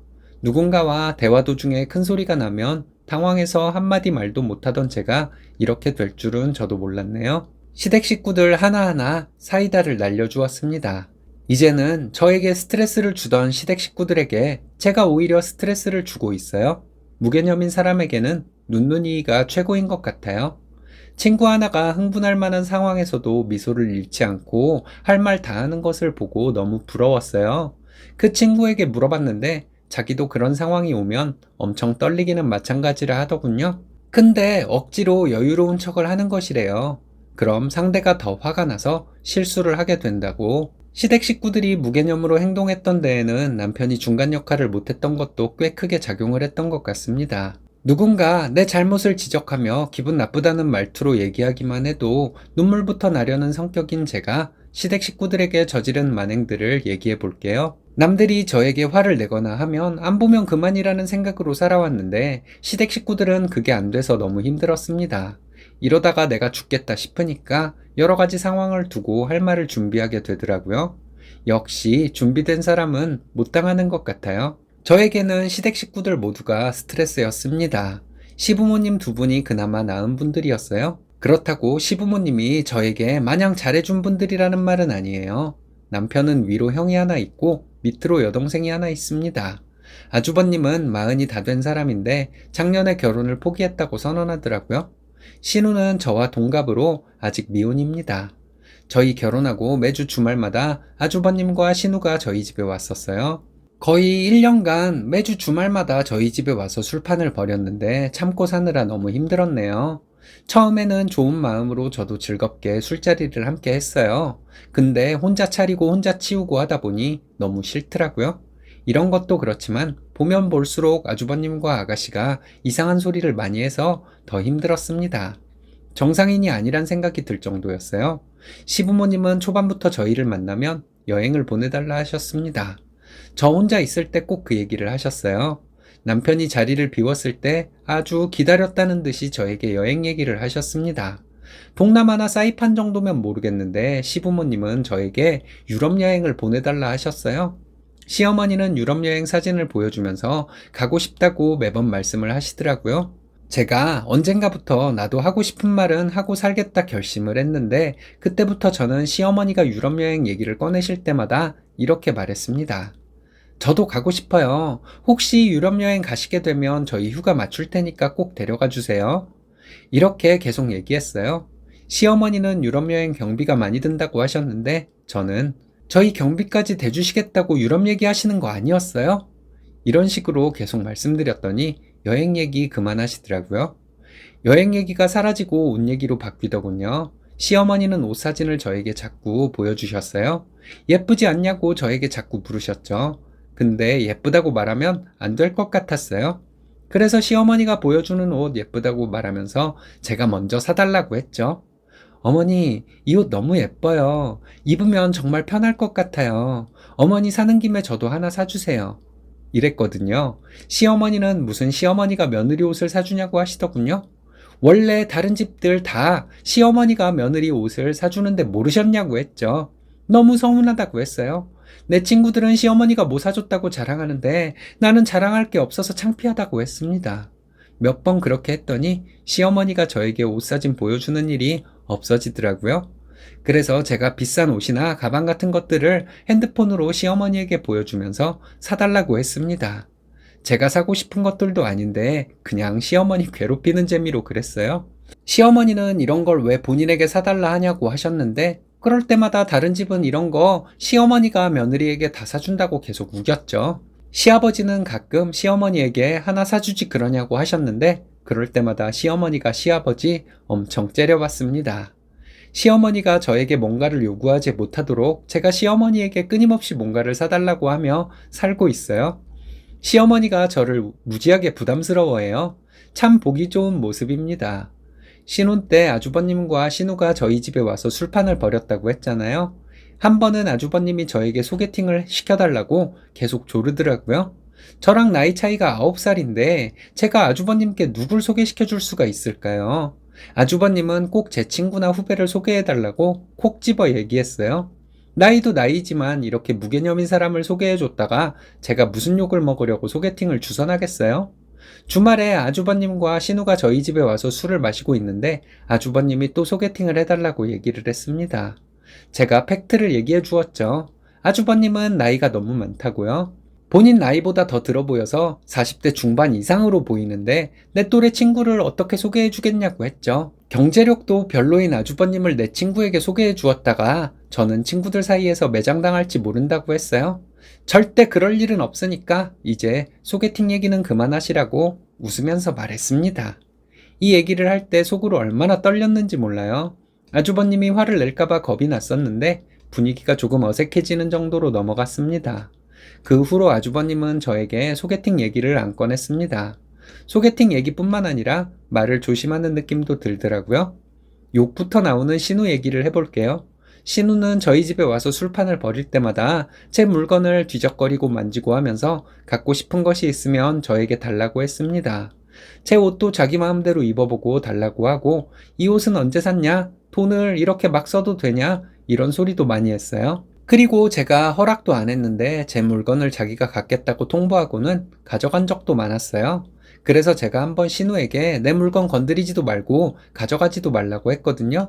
그랬더니 바로 거실로 나가서 아주버님과 남편에게 제가 화를 내며 자기를 도둑 취급을 했다고 하더군요. 그것도 실실 웃으면서 말하는데 어찌나 얄밉던지. 그리고 신우는 아주버님과 남편 들으라는 듯이 저에게 시댁에 가면 갖고 싶은 거 마음대로 가지라고 했습니다. 우리 술 먹고 풀어요. 이러는데 이게 그렇게 쉽게 풀 일인가요? 그 이후에 저는 드레스룸과 방문들을 모두 잠가 놓았습니다. 거실에서 술을 마시니까 화장실 말고는 갈 일이 없는 거죠. 신우가 여기저기 들어가려다가 문이 잠겨 있으니까 저에게 왜 문이 잠겨 있냐고 묻더라고요. 그래서 아가씨가 내 물건 만지거나 가져가는 것이 싫어서 그랬다고 했거든요. 신우는 뭐 그렇게 치사하게 구냐고 하는 거예요? 저는 실실 웃으면서 신우에게 말했습니다. 새언니 물건을 마음대로 만지는 것도 예의가 아닌데 아가씨는 도둑질까지 했다고요? 나에게 말도 안 하고 가져간 것도 있더라고. 그게 도둑질이란 것을 모르는 게 너무 신기하다고 웃으면서 말해 주었어요. 화장실 말고는 다 잠가 놓았으니 들어가고 싶은 곳이 있으면 나에게 정당한 이유를 말해야 한다고 했습니다.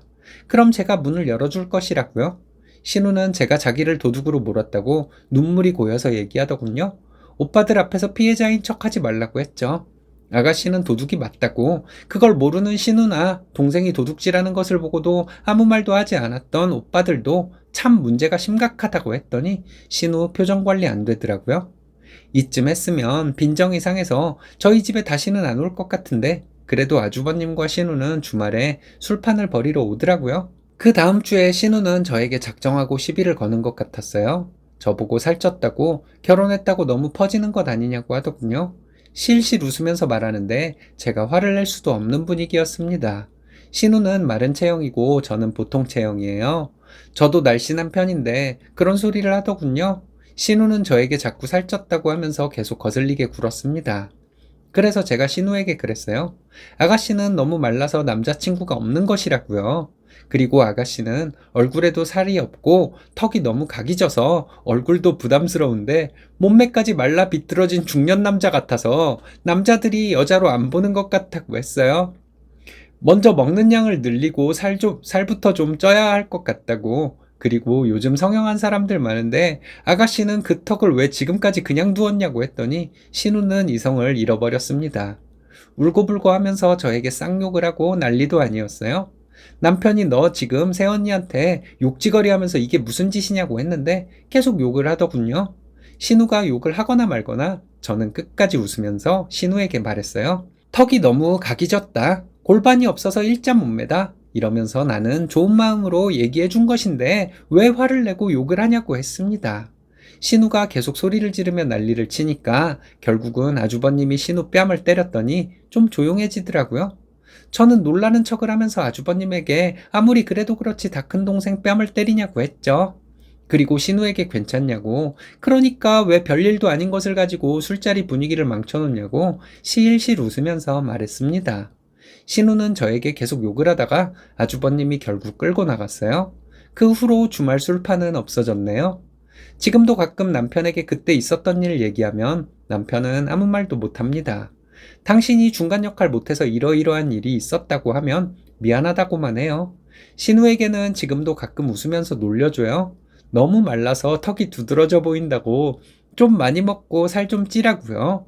신우는 기분 나빠서 어쩔 줄 몰라 하는데 저는 실실 웃으면서 농담으로 한 말을 가지고 뭘 그렇게 기분 나빠하냐고 하죠. 이렇게 되기까지 저 노력 많이 했어요. 판에 고민글 올렸다가 욕도 엄청 먹었고요.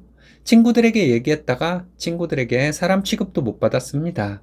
그러면서 생각했어요.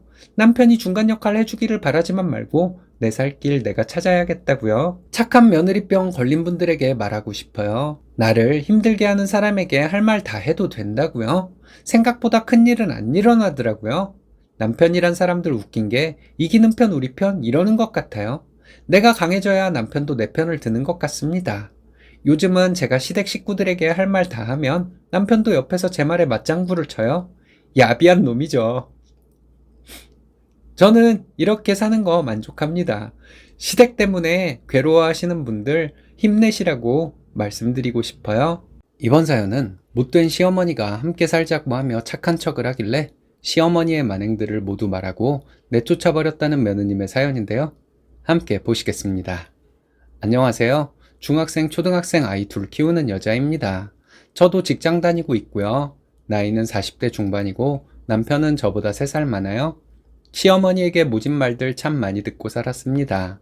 며느리의 기분을 더럽게 만들지 않으면 그날 하루 종일 기분이 상해 있는 분이 저희 시어머니예요. 그런데 이제 저희와 함께 살고 싶다고 하네요. 그동안 시어머니가 저에게 한 말과 행동들을 되새겨드리고 내쫓아버렸습니다. 시어머니를 절대 모실 일은 없어요. 제가 못된 며느리인지 여러분들이 판단해 주셨으면 합니다. 남편은 어렸을 때 아버님이 사고로 돌아가셨습니다. 시어머니는 재혼을 하셨고 제가 아버님이라고 부르는 분은 남편의 새아버지세요. 남편과 결혼하기로 하고 시댁에 인사를 갔을 때 시어머니는 저를 보고 이렇게 말씀하셨습니다. 여자가 키가 너무 커서 불합격이다. 이런 소리 듣고도 한번 따지지도 못하고 남편과 결혼을 했네요. 눈에 콩깍지가 씌었었나 봐요. 시어머니는 상견례 때도 저희 부모님 앞에서 막말을 하셨습니다. 좀 복잡한 내용이라 내용은 말하지 않을게요. 저희 엄마는 지금도 가끔 그때 얘기를 하실 정도예요. 바보 같은 딸을 두어서 마음속에 한이 맺힌 것이죠. 결혼 전에도 후에도 시어머니는 제가 기분 나빠질 만한 말들만 골라서 하셨습니다. 그냥 듣고 넘기면 그만하실 것이라고 막연하게 생각했어요. 시어머니는 본인 아들은 너무 잘났고 며느리는 너무 못나서 마음에 안 든다고 하시는 분이었습니다. 당신 아들이 오갈 데 없는 저를 걷어주어 제가 남편에게 빌부터 먹고 살고 있는 것이라는 말씀도 자주 하셨어요. 신우는 지금까지 미혼으로 살고 있어요. 신우가 몸이 약한 편입니다. 한때 병원 신세를 한동안 진 적이 있었는데 제가 신우 간병 다 했어요. 그때도 물론 저는 일하는 사람이었습니다. 결혼하고 지금까지 아이들 어렸을 때 빼고는 일을 쉬어본 적도 없고요. 시이모님들이 그때 저에게 참 좋은 올케다, 너무 고맙다 하셨는데 시어머니는 그런 말 말라고 하셨습니다. 본인이 보기에는 아직 멀었는데 그런 식으로 좋게 말해주면 제가 버릇이 나빠진다고 이모님들에게 말했던 분이 저희 시어머니예요. 저는 나름 할 도리 다하는 며느리로 살아왔습니다. 어머님과 재혼한 아버님에게도 물론 할 만큼 했다 생각합니다. 생신, 어버이날, 시댁 경조사 등 제가 다 챙기고 살았어요. 시어머니는 아버님 돌아가시고 나서부터 곧바로 조부모님 제사를 지내지 않으셨습니다. 결혼하고 제가 다 챙겼고 아버님 제사까지 제가 다 지냈어요. 남편은 이 점을 많이 고마워합니다. 시어머니는 제사 때 오시지도 않고 관심도 없었어요. 조부모님 제사 때는 그럴 수도 있다지만 돌아가신 아버님 제사에는 와야 하는 것 아닐까요? 자식들을 생각해서라도 말이죠. 오지 않는 것은 물론 저에게 수고했다는 말씀 한 번 한 적이 없습니다. 본인은 도리 같은 것은 나 몰라라 하고 사는 분이면서 저에게 며느리 도리를 지겹도록 강조하셨어요. 전화가 한동안 뜸하면 잔소리 엄청 하시고 재혼한 아버님에게도 안부전화 자주 하라고 강요를 하셨습니다. 그런데 정작 아버님은 제가 전화를 하거나 하면 좀 불편해 하셨어요. 제가 아버님께 전화를 드리면 아버님이 불편해 하신다고 말을 해도 시어머니는 다 네가 할 탓이라고 편하게 해드리라고 하더라고요. 저와 아이들만 알고 일밖에 모르는 남편을 보며 시어머니의 만행들을 참고 지금까지 살아왔습니다. 참 살다 보니 별일이 다 생기더군요. 그렇게 못되기만 한 시어머니가 얼마 전부터 살가운 목소리로 전화를 받더라고요. 늘 신경질적인 말투로 시비만 걸던 시어머니가 저에게 밥은 먹고 일하고 있냐 묻는데 낯이 다 뜨거웠습니다. 시어머니가 누군가의 안부를 물을 줄도 아는 사람이구나 하는 생각이 드니 너무 낯설었어요. 남편에게 시어머니 말투가 변했다고 말했거든요. 남편은 어이없다는 듯이 웃고는 엄마도 살 길을 찾나 보다 이러더라고요. 무슨 말이냐고 물었더니 아버님은 지병이 최근에 급격히 악화되어 이제 얼마 안 남았다는 것이었습니다. 아버님의 재산은 자제분들이 강하게 나와서 시어머니는 아버님의 재산을 한 푼도 못 받고 쫓겨나게 될 판이라고 남편이 말해주더군요. 시어머니가 아버님과 살아온 세월이 짧은 것도 아닌데 그쪽 자제분들이 일이라도 저지를 것처럼 나오니 남편이 욕심부리지 말고 그냥 나오시라고 했답니다. 남편의 말을 듣고 가슴이 철렁 내려앉는 느낌이었어요. 그냥 나오시면 어쩌라고, 우리가 모시고 산다고 하는 마음이 들어서 그랬겠죠.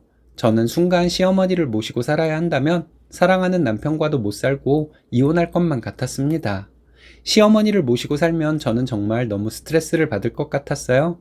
지금까지 당해온 것이 얼마인데 시어머니와 한 집에 살 수가 있겠어요. 한풀 꺾인다고 해도 그 심보 어디 가지는 않겠죠. 본인 기분 안 좋으면 저에게 화풀이를 하려 들겠죠. 생각만 해도 너무 싫었습니다. 뻔히 보이는 생활, 그렇게 되면 사랑하는 남편도 미워하게 될 것 같았습니다. 지금 저희가 사는 집은 친정에서 보태줘서 사게 된 집이에요. 원래 전세로 시작했는데 친정에서 보태준 돈과 합쳐서 집을 장만하게 된 것이었습니다. 친정이 좀 넉넉하니까 시어머니는 더 저에게 못되게 굴었던 것 같아요. 시어머니를 모시고 살면 친정 식구들은 더 이상 저희 집에 못 오게 될 것 같은데 그것도 너무 싫었습니다. 시어머니를 모시고 사는 것도 아닌 상황에서도 시댁 식구들을 몰고 저희 집에 자주 오셨던 시어머니거든요. 그런데 함께 살면 훨씬 더 하겠죠. 제 마음을 솔직하게 남편에게 말해보았습니다. 나는 당신을 너무 사랑하는데 어머님을 모시고 살게 되면 당신도 미워 보일 것 같다고요? 우리가 함께 살며 아이들을 지켜주려면 어머님과 함께 살면 안 된다고 말했습니다. 남편은 좀 실망한 듯한 표정이었어요. 2주 전 주말에 시어머니와 신우가 저희 집에 왔었습니다. 시어머니는 자상한 말투로 저를 대하는데 너무 적응이 안 되더라고요. 시어머니는 다 같이 상의를 해보자고 하셨습니다. 아버님이 2달 정도 남으셨다네요. 아버님 장례를 치르고 나면 이 나이에 혼자 어떻게 살겠냐고 하시면서 저희 집으로 들어오겠다는 것이었습니다. 신우는 그렇게 되면 정말 좋겠다고, 엄마와 더 자주 볼 수 있겠다고 좋아하더군요. 남편은 어쩔 줄 몰라 하면서도 아무 말도 안 하고 있길래 제가 나서서 말했습니다. 저는 어머니와 함께 못 산다고요? 신우는 그게 무슨 소리냐고, 아들이 하나밖에 없는데 너희가 안 모시면 어떡하냐고 하더라고요. 형님은 혼자 살고 있으니까 시어머니와 함께 살면 더 좋을 것이라고 했습니다. 아니면 집을 얻으셔서 사시면 남편이 가끔 들러서 챙겨드리고 하면 된다고 했어요. 시어머니는 저를 바라보시더라고요. 신우는 저에게 며느리돌이가 이런 말을 하더군요. 시어머니와 신우 얼굴 번갈아 보면서 얘기했습니다. 내가 지금까지 며느리돌이 안 한 것이 있냐고요. 어머님이 제대로 지내지도 않던 할아버님, 할머님, 아버님 제사도 내가 다 지냈고 어머님은 제삿날에 오시지도 않았다고 했습니다. 그리고 시댁 행사도 지금까지 내가 다 챙겼는데 지금까지 수고했다는 말 한마디 못 듣고 막말만 들었다고 했어요. 형님 병수발도 한 나에게 시어머니는 많이 모자란 며느리라고 하셨다고 할 정도로 막장 시어머니라고 했습니다. 친정엄마는 상견례 때 시어머니에게 막말을 들었고 그게 지금까지 한이 된다고 말씀하시는 분이라고 했어요.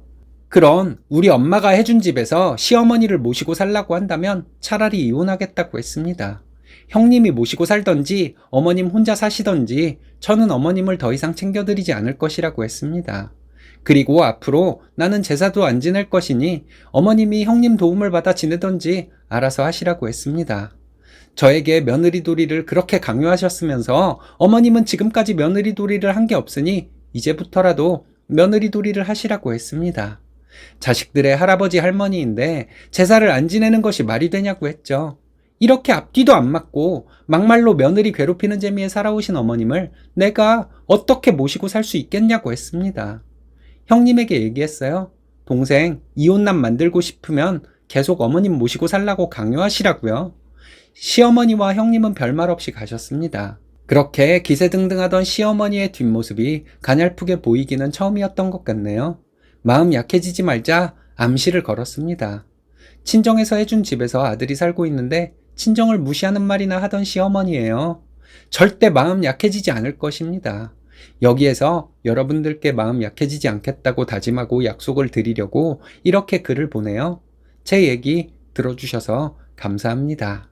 이번 사연은 땡전 한 푼 지원도 안 해주면서 쓰니님을 없는 집 딸이라고 무시하더니 예단을 요구한 시모에게 막말을 쏟아내고 파혼했다는 분의 사연인데요.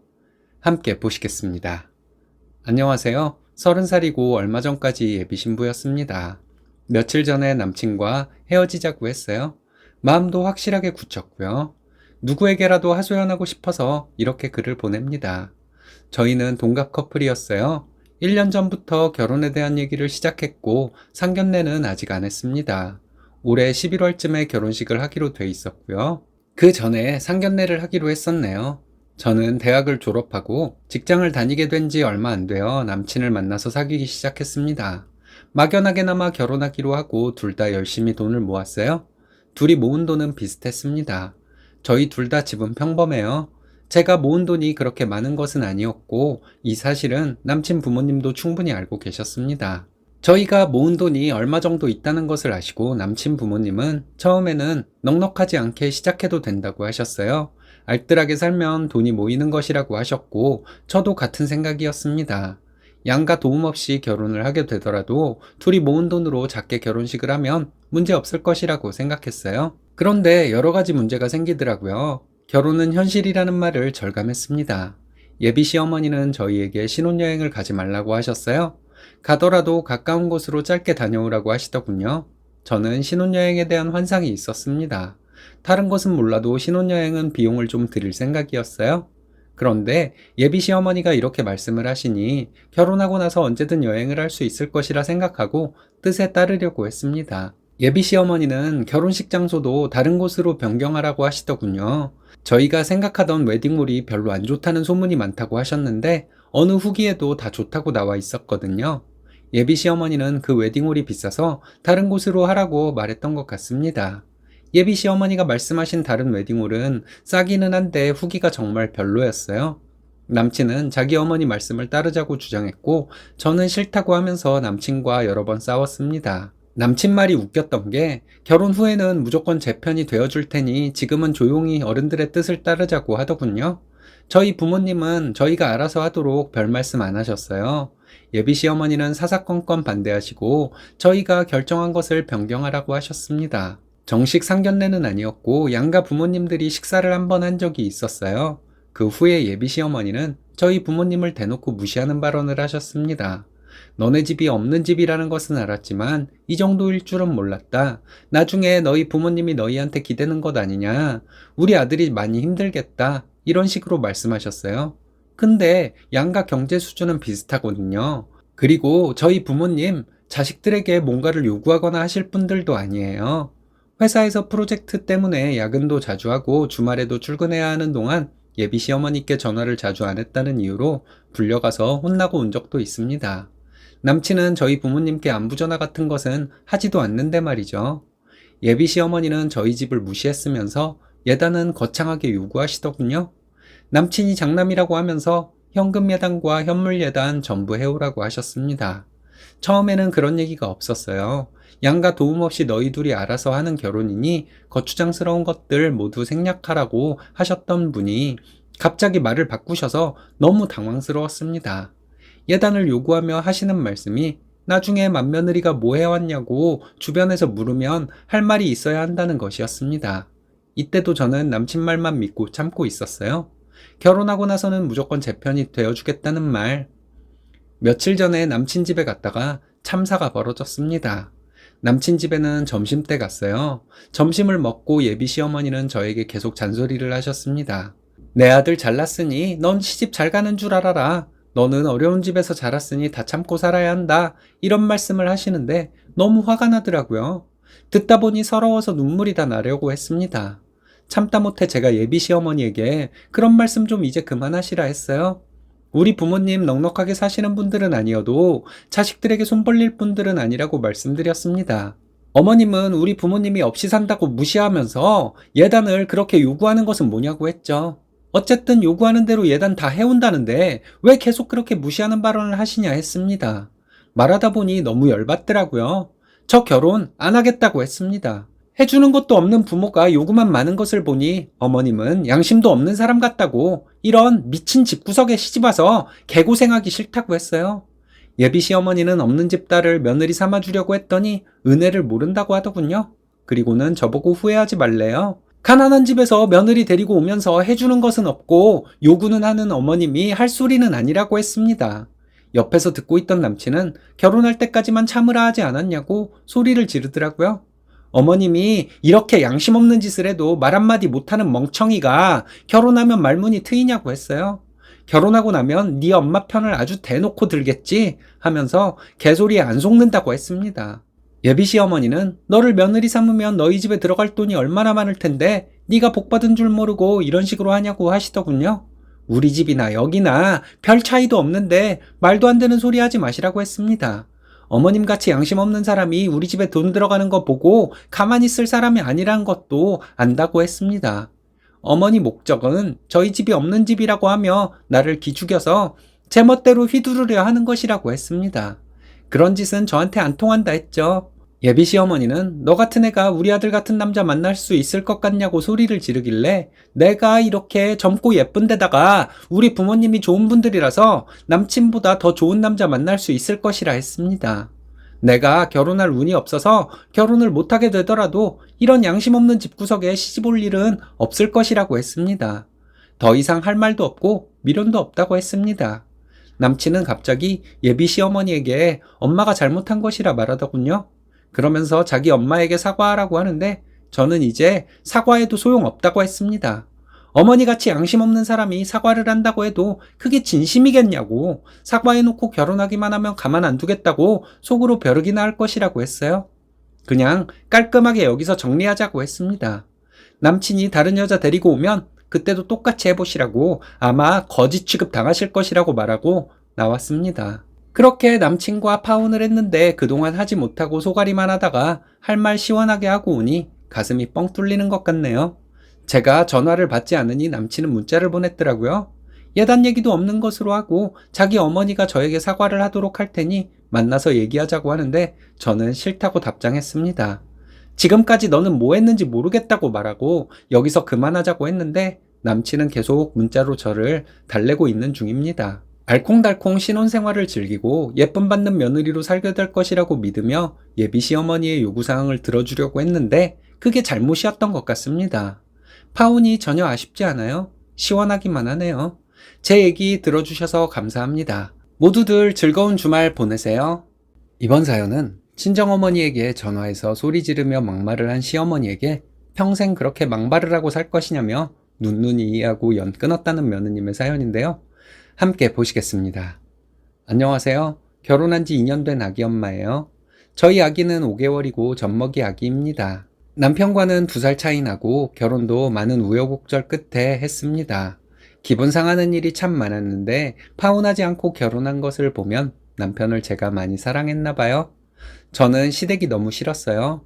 친정 분위기가 좀 따뜻한 분위기라서 제가 가족들과 별 갈등을 겪지 않고 자란 것 때문인지 시댁에 적응을 못하겠더라고요. 아무리 좋게 생각하려고 해도 시부모님은 상식 이하의 사람들인 것 같습니다. 시어머니는 결혼 전에 아들 결혼에 별 관심도 없는 분이었어요. 신혼집을 어디에 마련했는지, 식장은 어디를 선택했는지 전혀 관심도 없었어요. 관심을 가지면 돈을 내놓아야 할 것 같아서 그러셨던 것 같습니다. 돈 없다는 말만 하시다가 결국 2천만 원 보태주셨는데 온갖 생색은 다 내셨어요. 무슨 집 몇 채를 해준 것 같이 생색을 내셨습니다. 예단비랑 반상기, 이불, 녹그릇, 명품 가방 등등 챙겨서 시댁에 갔더니 제 앞에서 시어머니는 봉투 열고 돈을 세셨습니다. 아, 1,000만 원이네. 이러시고는 물건 하나하나 열어보면서 다 점검했어요.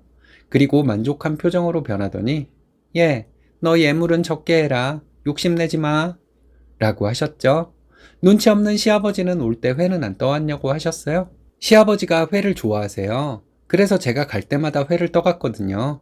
처음에 시댁에 인사를 갈 때도 어디 수산시장에 가서 회를 떠오라 하셨던 분이에요.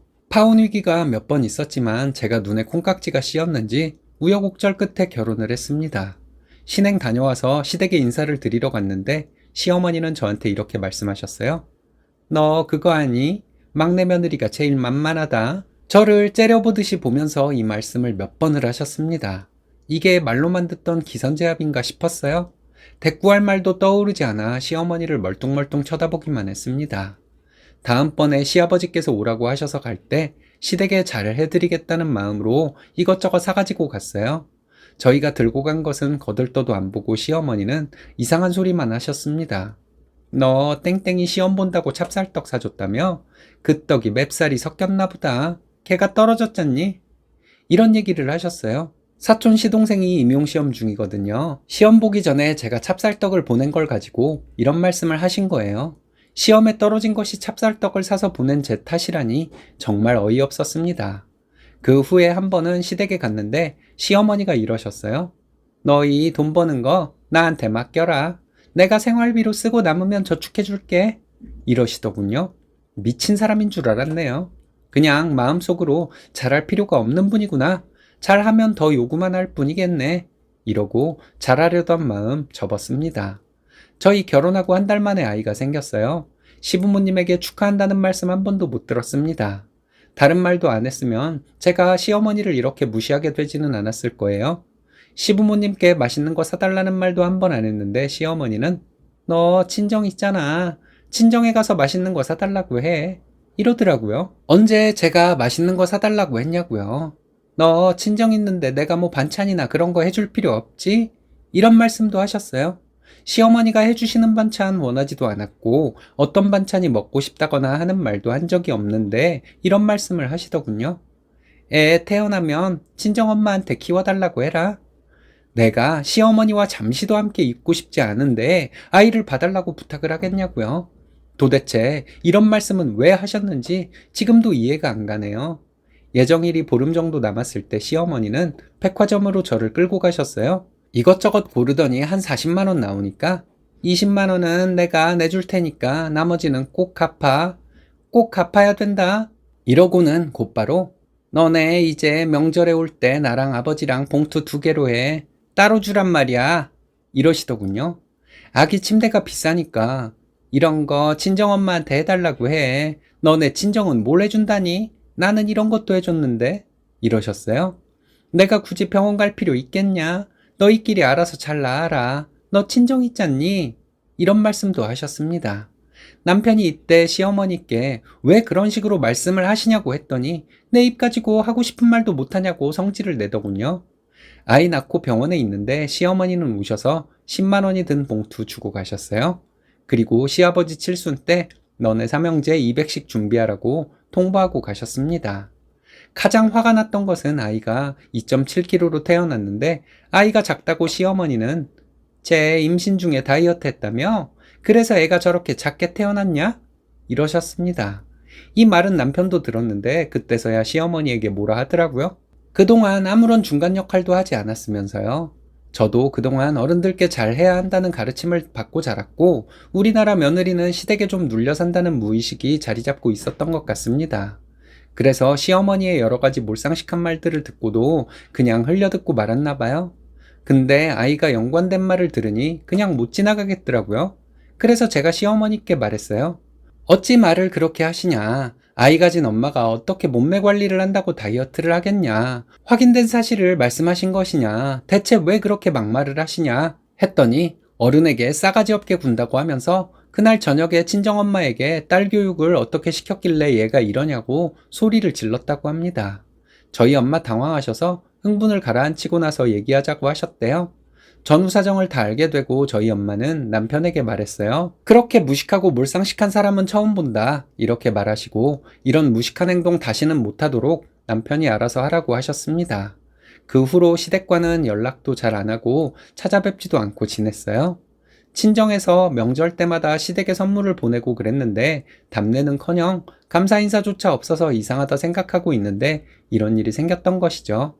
참고로 남편은 삼형제 중 막내인데 아주버님들도 모두 결혼했습니다. 첫째 형님은 이혼하려고 했는데 아주버님이 해외에 나가게 되면서 함께 나가게 되어 이혼 위기를 넘겼다고 해요. 거기서 아이도 낳고 살다 돌아왔는데 결혼 초기에 시어머니가 형님 친정에 전화해서 가정교육 어쩌고 하는 바람에 이혼 위기가 왔었다고 합니다. 그리고 다시 돌아와서 잘 살고 있습니다. 둘째 형님은 자세한 내막은 모르지만 시댁과 연 끊고 살게 된 지 이미 오래되었다고 하고요. 시댁에서 첫째 형님이 시어머니에게 하는 행동을 보고 저는 좀 의아스러웠어요. 형님이 가정교육을 못 받고 자란 사람인가 하는 생각도 들었습니다. 하지만 저에게 한없이 따뜻한 형님이세요. 시댁에 할도리는 하면서 시어머니에게 할 말 다 하는 며느리가 저희 첫째 형님입니다. 첫째 형님이 하시는 말씀이 외국 나가서 너무 외롭고 힘드니까 진상 시어머니도 그립더라 하더라고요. 혼자 생각이 참 많았어요. 평생 시댁에 안 가고 살면 아이에게 뭐라 설명해야 할지도 난감했고 막상 간다고 해도 아이가 천박한 시어머니에게 뭘 보고 배울지도 걱정이었습니다. 말끝마다 막말인 시어머니를 어떻게 대해야 할지도 모르겠고 사돈을 봉으로 생각하는 발언을 할 때마다 뭐라 대꾸를 해야 할지도 모르겠더라고요. 얼마 전에 시아버지께서 전화를 하셨습니다. 시어머니 때문에 마음고생 많이 한 거 안다고 하시면서 풀고 살자고 하시더군요. 근데 아버님은 막말을 안 하신다 뿐이지 몰상식한 것은 마찬가지인 분이시거든요. 남편에게 이런 전화가 왔었다고 했더니 어떻게 하고 싶냐고 묻길래 한번 가보자고 했습니다. 대화로 잘 풀리면 좋고 아니면 확실히 내 의사를 전달하고 연을 끊겠다 했죠.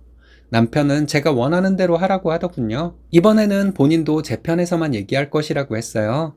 아이를 데리고 가면 좀 그래서 아이는 친정에 맡기고 시댁에 갔습니다. 가보니 큰아주버님과 형님이 와 있더라고요. 잘 왔다고 하면서 그동안 많이 속상했지? 이렇게 형님이 물어봐 주었습니다. 그리고 시어머니와 앉아서 얘기를 했어요. 시어머니는 네가 어른에게 따지듯이 말을 해서 화가 났다고 하시더군요. 역시나였죠. 저는 시어머니가 더 무슨 말을 하려고 하는데 가로막아 버렸어요. 그리고 제가 하고 싶은 말을 했습니다. 세상에서 가장 어려운 곳이 사돈댁인데 어머님은 저희 엄마에게 전화를 해서 소리를 지른 분이라고요. 그런 망발을 하고도 사과 한마디 없는 것을 보면 상식이 통하는 분은 아닌 것 같다고 했습니다.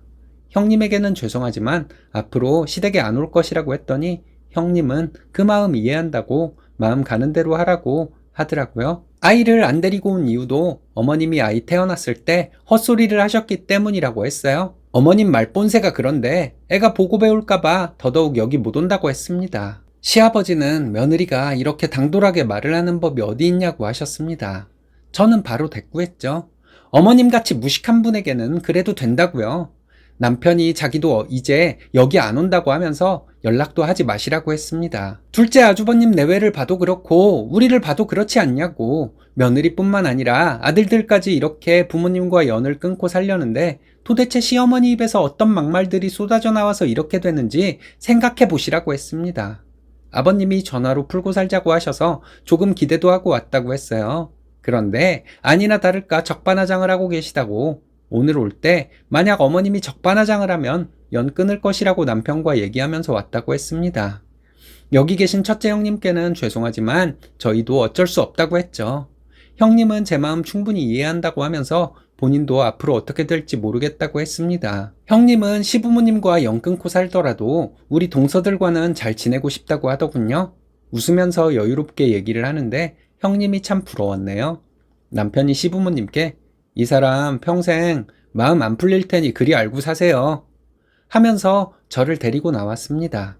시부모님과 평생 안 보고 살아도 될 것 같아요? 살아계신데 안 뵙고 사는 모습을 아이에게 보여주게 될 것이 마음에 좀 걸리지만 손주라고 해서 사랑해줄 분들도 아니니까요. 오로지 본인밖에 모르는 분들이니까요. 시어머니에게 더 모진 소리 못한 것이 좀 아쉬울 것 같지만 남편을 봐서 그 정도만 말하고 왔습니다. 여기에 이렇게 적고 나니 좀 후련하네요. 사돈한테 말도 안 되는 이유로 소리까지 지르는 사람은 어린애한테 쌍욕을 먹어도 싼 사람이죠. 그런 시어머니는 평생 외롭게 살아도 본인이 뭘 잘못했는지 모를 사람인 것 같습니다. 안 보고 사는 게 최선이죠. 이번 사연은 할머님 장례식장에서마저 시어머니에게 못된 신우짓을 하던 시고모들을 참교육하고 내쫓았다는 며느님의 사연인데요. 함께 보시겠습니다. 안녕하세요. 아이 둘 키우고 있고 맞벌이 부부입니다. 40대 초반 부부예요. 착해도 너무 착한 남편과 잘 살고 있어요. 남편과 아이들과 별 불만 없이 즐겁게 살고 있습니다. 저는 시집살이도 없는 사람이에요. 다른 얘기는 아니고 저희 시어머니의 못된 신우들 얘기를 해볼까 해서 이렇게 글을 적어봅니다. 시고모님들에게 제가 사이다를 날린 얘기예요. 시댁은 시골이에요. 그 지역에 아직도 친척분들이 몇 분 살고 계십니다. 저희 시부모님은 남편이 고등학생일 때 돌아가셨어요. 그래서 남편은 큰 집에서 살았습니다. 저에게 큰아버님과 큰어머님이 시부모님이에요. 남편도 그분들을 자기 부모님이라 생각하고 있습니다. 편의상 어머님, 아버님이라 할게요. 저희 시부모님은 시할머님을 모시고 사셨습니다. 시부모님 형제는 이남 이녀예요. 남편은 외동이고요. 할머님은 몸은 건강하셨는데 치매가 있으셨어요. 저희 어머님은 너무 좋은 분이라서 까다로운 성격의 할머님을 모시고 사는 것에 별 불만이 없으셨습니다. 큰아버님은 딸 둘을 두셨어요.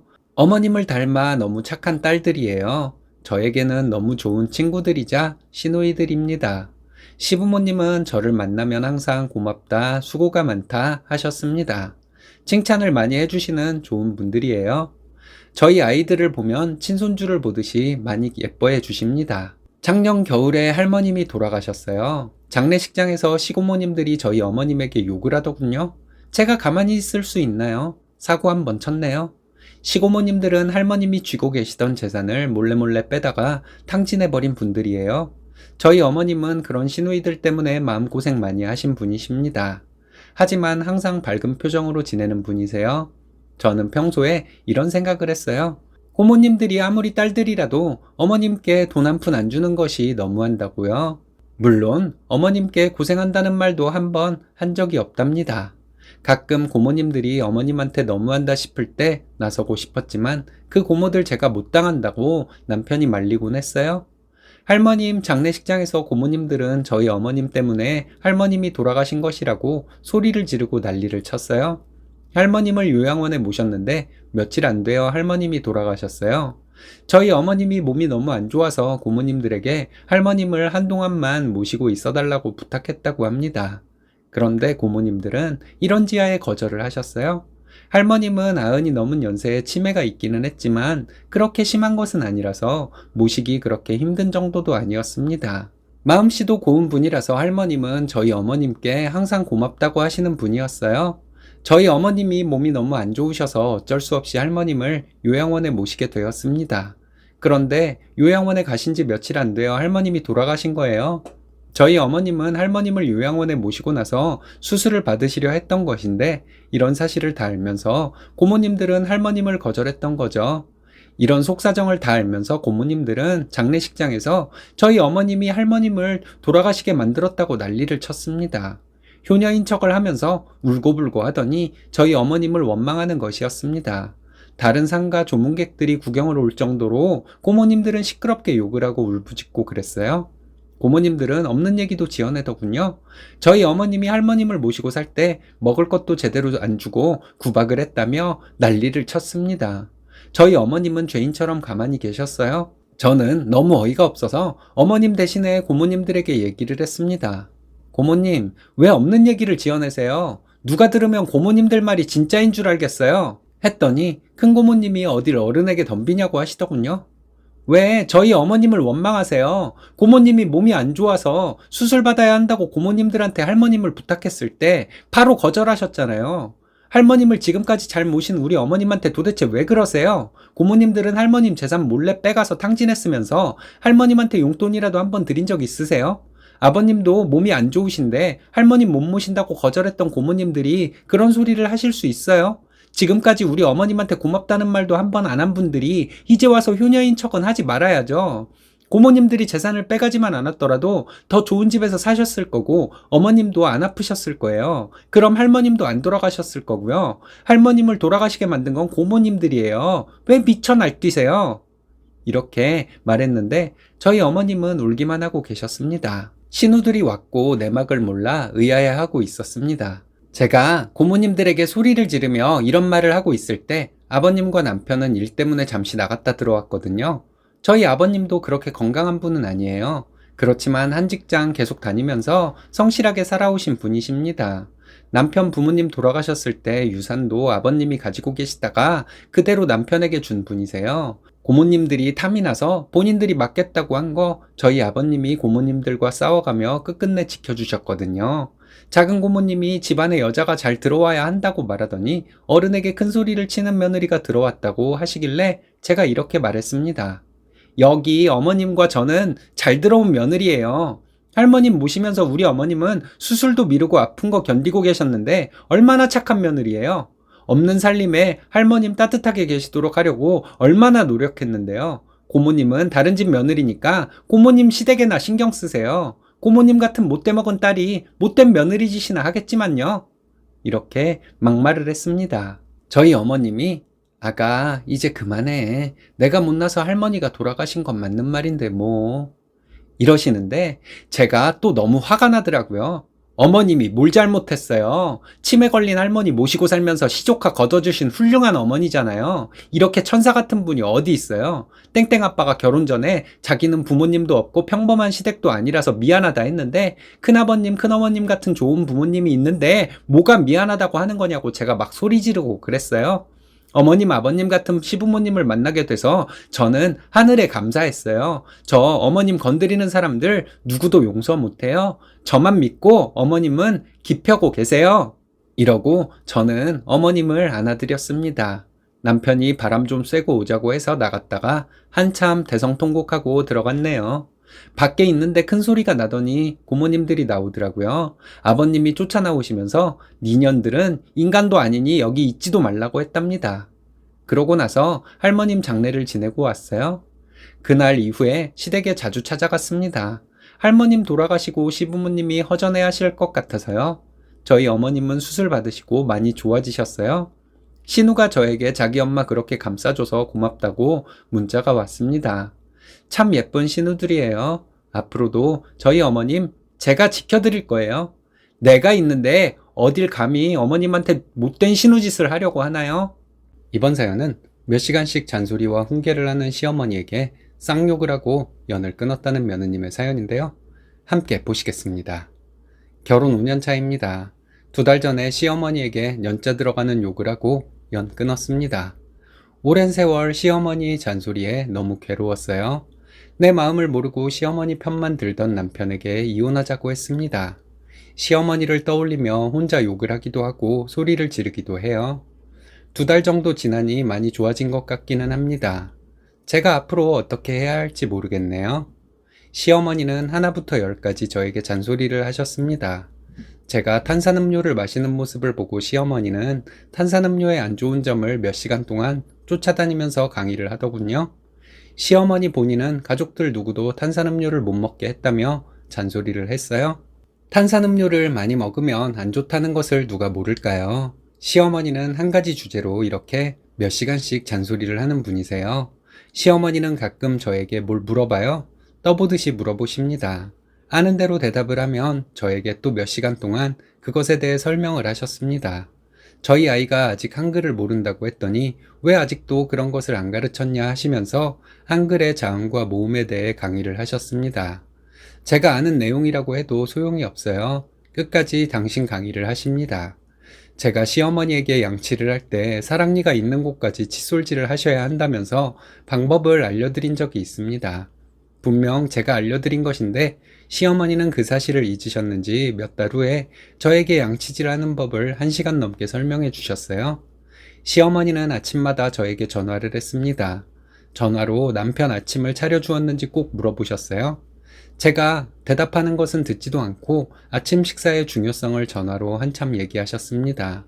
가끔은 저희가 먹는 반찬을 체크하시고 기록해 두었다가 영양소 균형을 맞추라고 잔소리를 하셨고요. 시어머니의 잔소리에 미칠 것만 같아서 남편에게 말했어요. 남편은 욱하는 성격이에요. 일단 저에게 화를 내더군요. 시어머니가 저를 생각하는 마음에 도움을 주려고 한 말들을 가지고 불만을 가지냐고 화를 냈습니다. 그리고는 시어머니에게 바로 전화를 해서 다시는 땡땡 엄마에게 전화하지 말라고 난리를 쳤어요. 저는 그 일 때문에 시어머니에게 불려가서 남편에게 말 전한다고 또 길게 잔소리를 듣고 왔습니다. 이때 시어머니가 2시간이 넘도록 훈계와 잔소리를 하시고는 말미에 가서 당신이 원하는 것은 너희들이 행복한 것이라고 하시면서 싸우지 말고 잘 살라고 하셨습니다. 그랬으면서 시어머니는 저에게 주기적으로 다른 집 며느리들과 저를 비교하면서 이런 며느리가 되라고 잔소리를 하셨어요. 제 앞에서는 형님에 대한 칭찬을 엄청 하셨어요. 하다못해 형님이 국을 싱겁고 맛없게 끓이는 것조차도 칭찬하셨습니다. 건강식으로 음식을 한다고요? 그리고 형님에게는 제 칭찬을 그렇게 하셨어요. 동서지간에 질투하라는 건지 이해가 안 갔습니다. 시어머니는 모든 분야에서 전문가인 것처럼 말씀을 하셨습니다. 이런 시어머니의 잔소리와 훈계를 듣고 살았더니 시어머니의 표정만 봐도 어떤 레파토리가 나올지 알겠더라고요.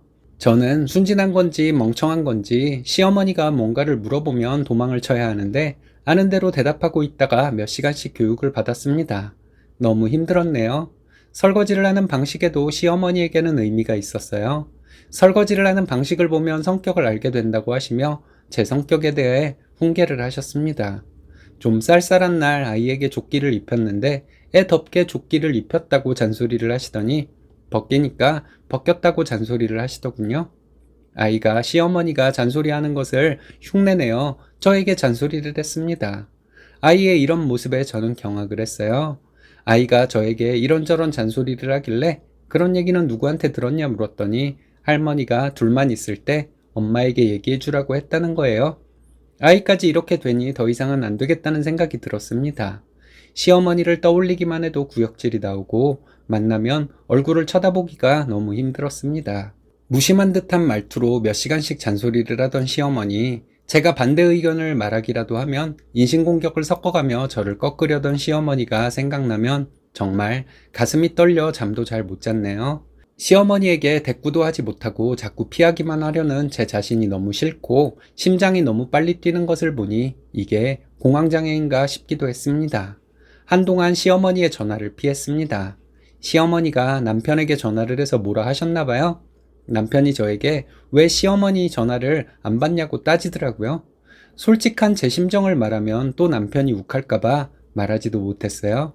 시어머니의 잔소리와 훈계를 들으며 오랜 세월을 살아왔더니 저도 모르게 시어머니의 말에 따라 행동을 하는 느낌이 들어서 너무 싫었습니다. 시어머니의 말씀에는 확인되지 않은 말들이나 틀린 말들도 많았거든요. 시어머니는 확인도 안 해보고 입에서 나오는 대로 말씀을 하시는 것이었어요. 예를 들면 설거지를 할 때 내가 좋은 성격을 가지고 있는 사람이라면 어떤 방식으로 설거지를 할까? 같은 의문을 갖기도 하고 탄산음료를 마실 때면 큰 죄책감에 시달려야 했습니다. 남들은 아무 생각 없이 입속의 청량감을 위해 마시는 탄산음료를 마시며 이런 시달림을 받아야 한다는 것이 저를 너무 힘들게 하더라고요. 저희 형님은 시어머니와 연 끊고 살고 있어요. 형님이 시어머니와 연 끊고 살기 시작한 이후로 시어머니는 형님에 대한 얘기를 한 번도 하지 않았습니다. 아주버님네 가족이 시댁에 있을 때 시어머니가 또 형님에게 잔소리를 하셨는데 형님이 참지 못하고 저 여기 이제 안 와요! 이렇게 소리를 지르고는 가버렸대요. 형님은 아주버님에게 이혼하자고 난리를 쳤고 아주버님은 중간에서 역할 잘하겠다고 빌고 빌었다고 합니다. 그래서 시어머니와 평생 안 보고 사는 조건으로 살고 있대요. 형님이 시댁에 안 오니 시어머니의 잔소리는 더 늘었습니다. 시어머니가 얼마 전에 저에게 마지막 경고를 하셨어요. 아이가 할머니에게 와서 엄마가 집에서 어떻게 하고 있는지를 다 말한다고 하면서 세세히는 말하지 않겠지만 앞으로 잘하고 살라고 하시더군요. 저 정말 머리 아팠어요. 저도 모르게 시어머니에게 그만 좀 하시라고 소리를 질렀습니다. 어머님은 형님을 시댁에 못 오게 만들더니 이제는 나까지 여기 못 오게 만드신다고 했어요. 내 행동 하나하나가 마음에 안 들어 그렇게 조종을 하고 싶어 하시고 이제는 아이까지 조종하려고 드시냐고 이제 그만 참겠다고 했어요. 시어머니는 저에게 소리를 지르면서 이게 뭐 하는 짓이냐고 하더군요. 저는 순간 이성을 잃고 그동안 쌓인 얘기들을 정신없이 쏟아냈습니다. 고래고래 소리를 지르기도 하고 미친년처럼 울기도 하면서 정신없이 제가 하고 싶던 말들을 했네요. 순간 이성을 잃어 시어머니에게 쌍욕을 하기도 했습니다. 정확히는 기억이 안 나지만 어머님 같은 정신이상 자녀는 이런 얘기를 했어요. 한참을 퍼붓고 나서 보니 시어머니는 멍하게 저를 쳐다보고 있더군요. 저는 짐을 챙겨 나왔습니다. 나오면서 시어머니에게 다시는 우리 여기 안 온다고 말하고 나왔어요. 시어머니에게 꽤 오랜 시간 하고 싶던 말들을 퍼붓고 온 것 같은데 만족이 되지 않았나 봐요. 집에 와서 혼자 방에 들어가 쌍욕을 섞어가면서 시어머니에게 못다한 말들을 했습니다. 제가 아는 쌍욕은 그날 다 한 것 같아요. 소리 지르다가 울다가를 반복하며 중간에 잠이 들기도 했네요. 남편은 제가 미친 사람처럼 방에서 혼자 소리를 지르고 있으니 방문을 잠시 열었다가 나가더라고요. 저녁 때가 되어서야 저는 방에서 나왔습니다. 나와서 남편에게 이혼하자고 했어요. 이러다가 일 저지를 것 같다고 하면서 내 자신이 두렵다고 이혼해달라고 했습니다.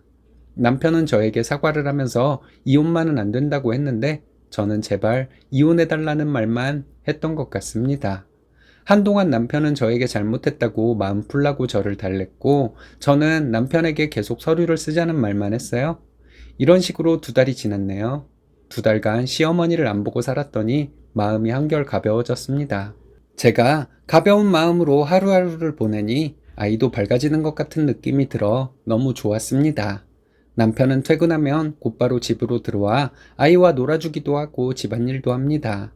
잘 하려고 노력하는 남편의 모습을 보면 좋기도 하다가 예전에 시어머니 편을 들며 저에게 뭐라고 하던 모습이 떠오르면 너무 화가 나기도 합니다. 생각 같아서는 지금도 당장 이혼하고 싶습니다. 하지만 아이가 아빠와 잘 노는 모습이 행복해 보여 확실하게 결단을 못 내리고 있어요. 집에 혼자 있거나 혼자 운전할 때 시어머니를 떠올리며 욕을 하는 버릇이 생겼어요. 제가 어떻게 해야 할지 조언 부탁드립니다.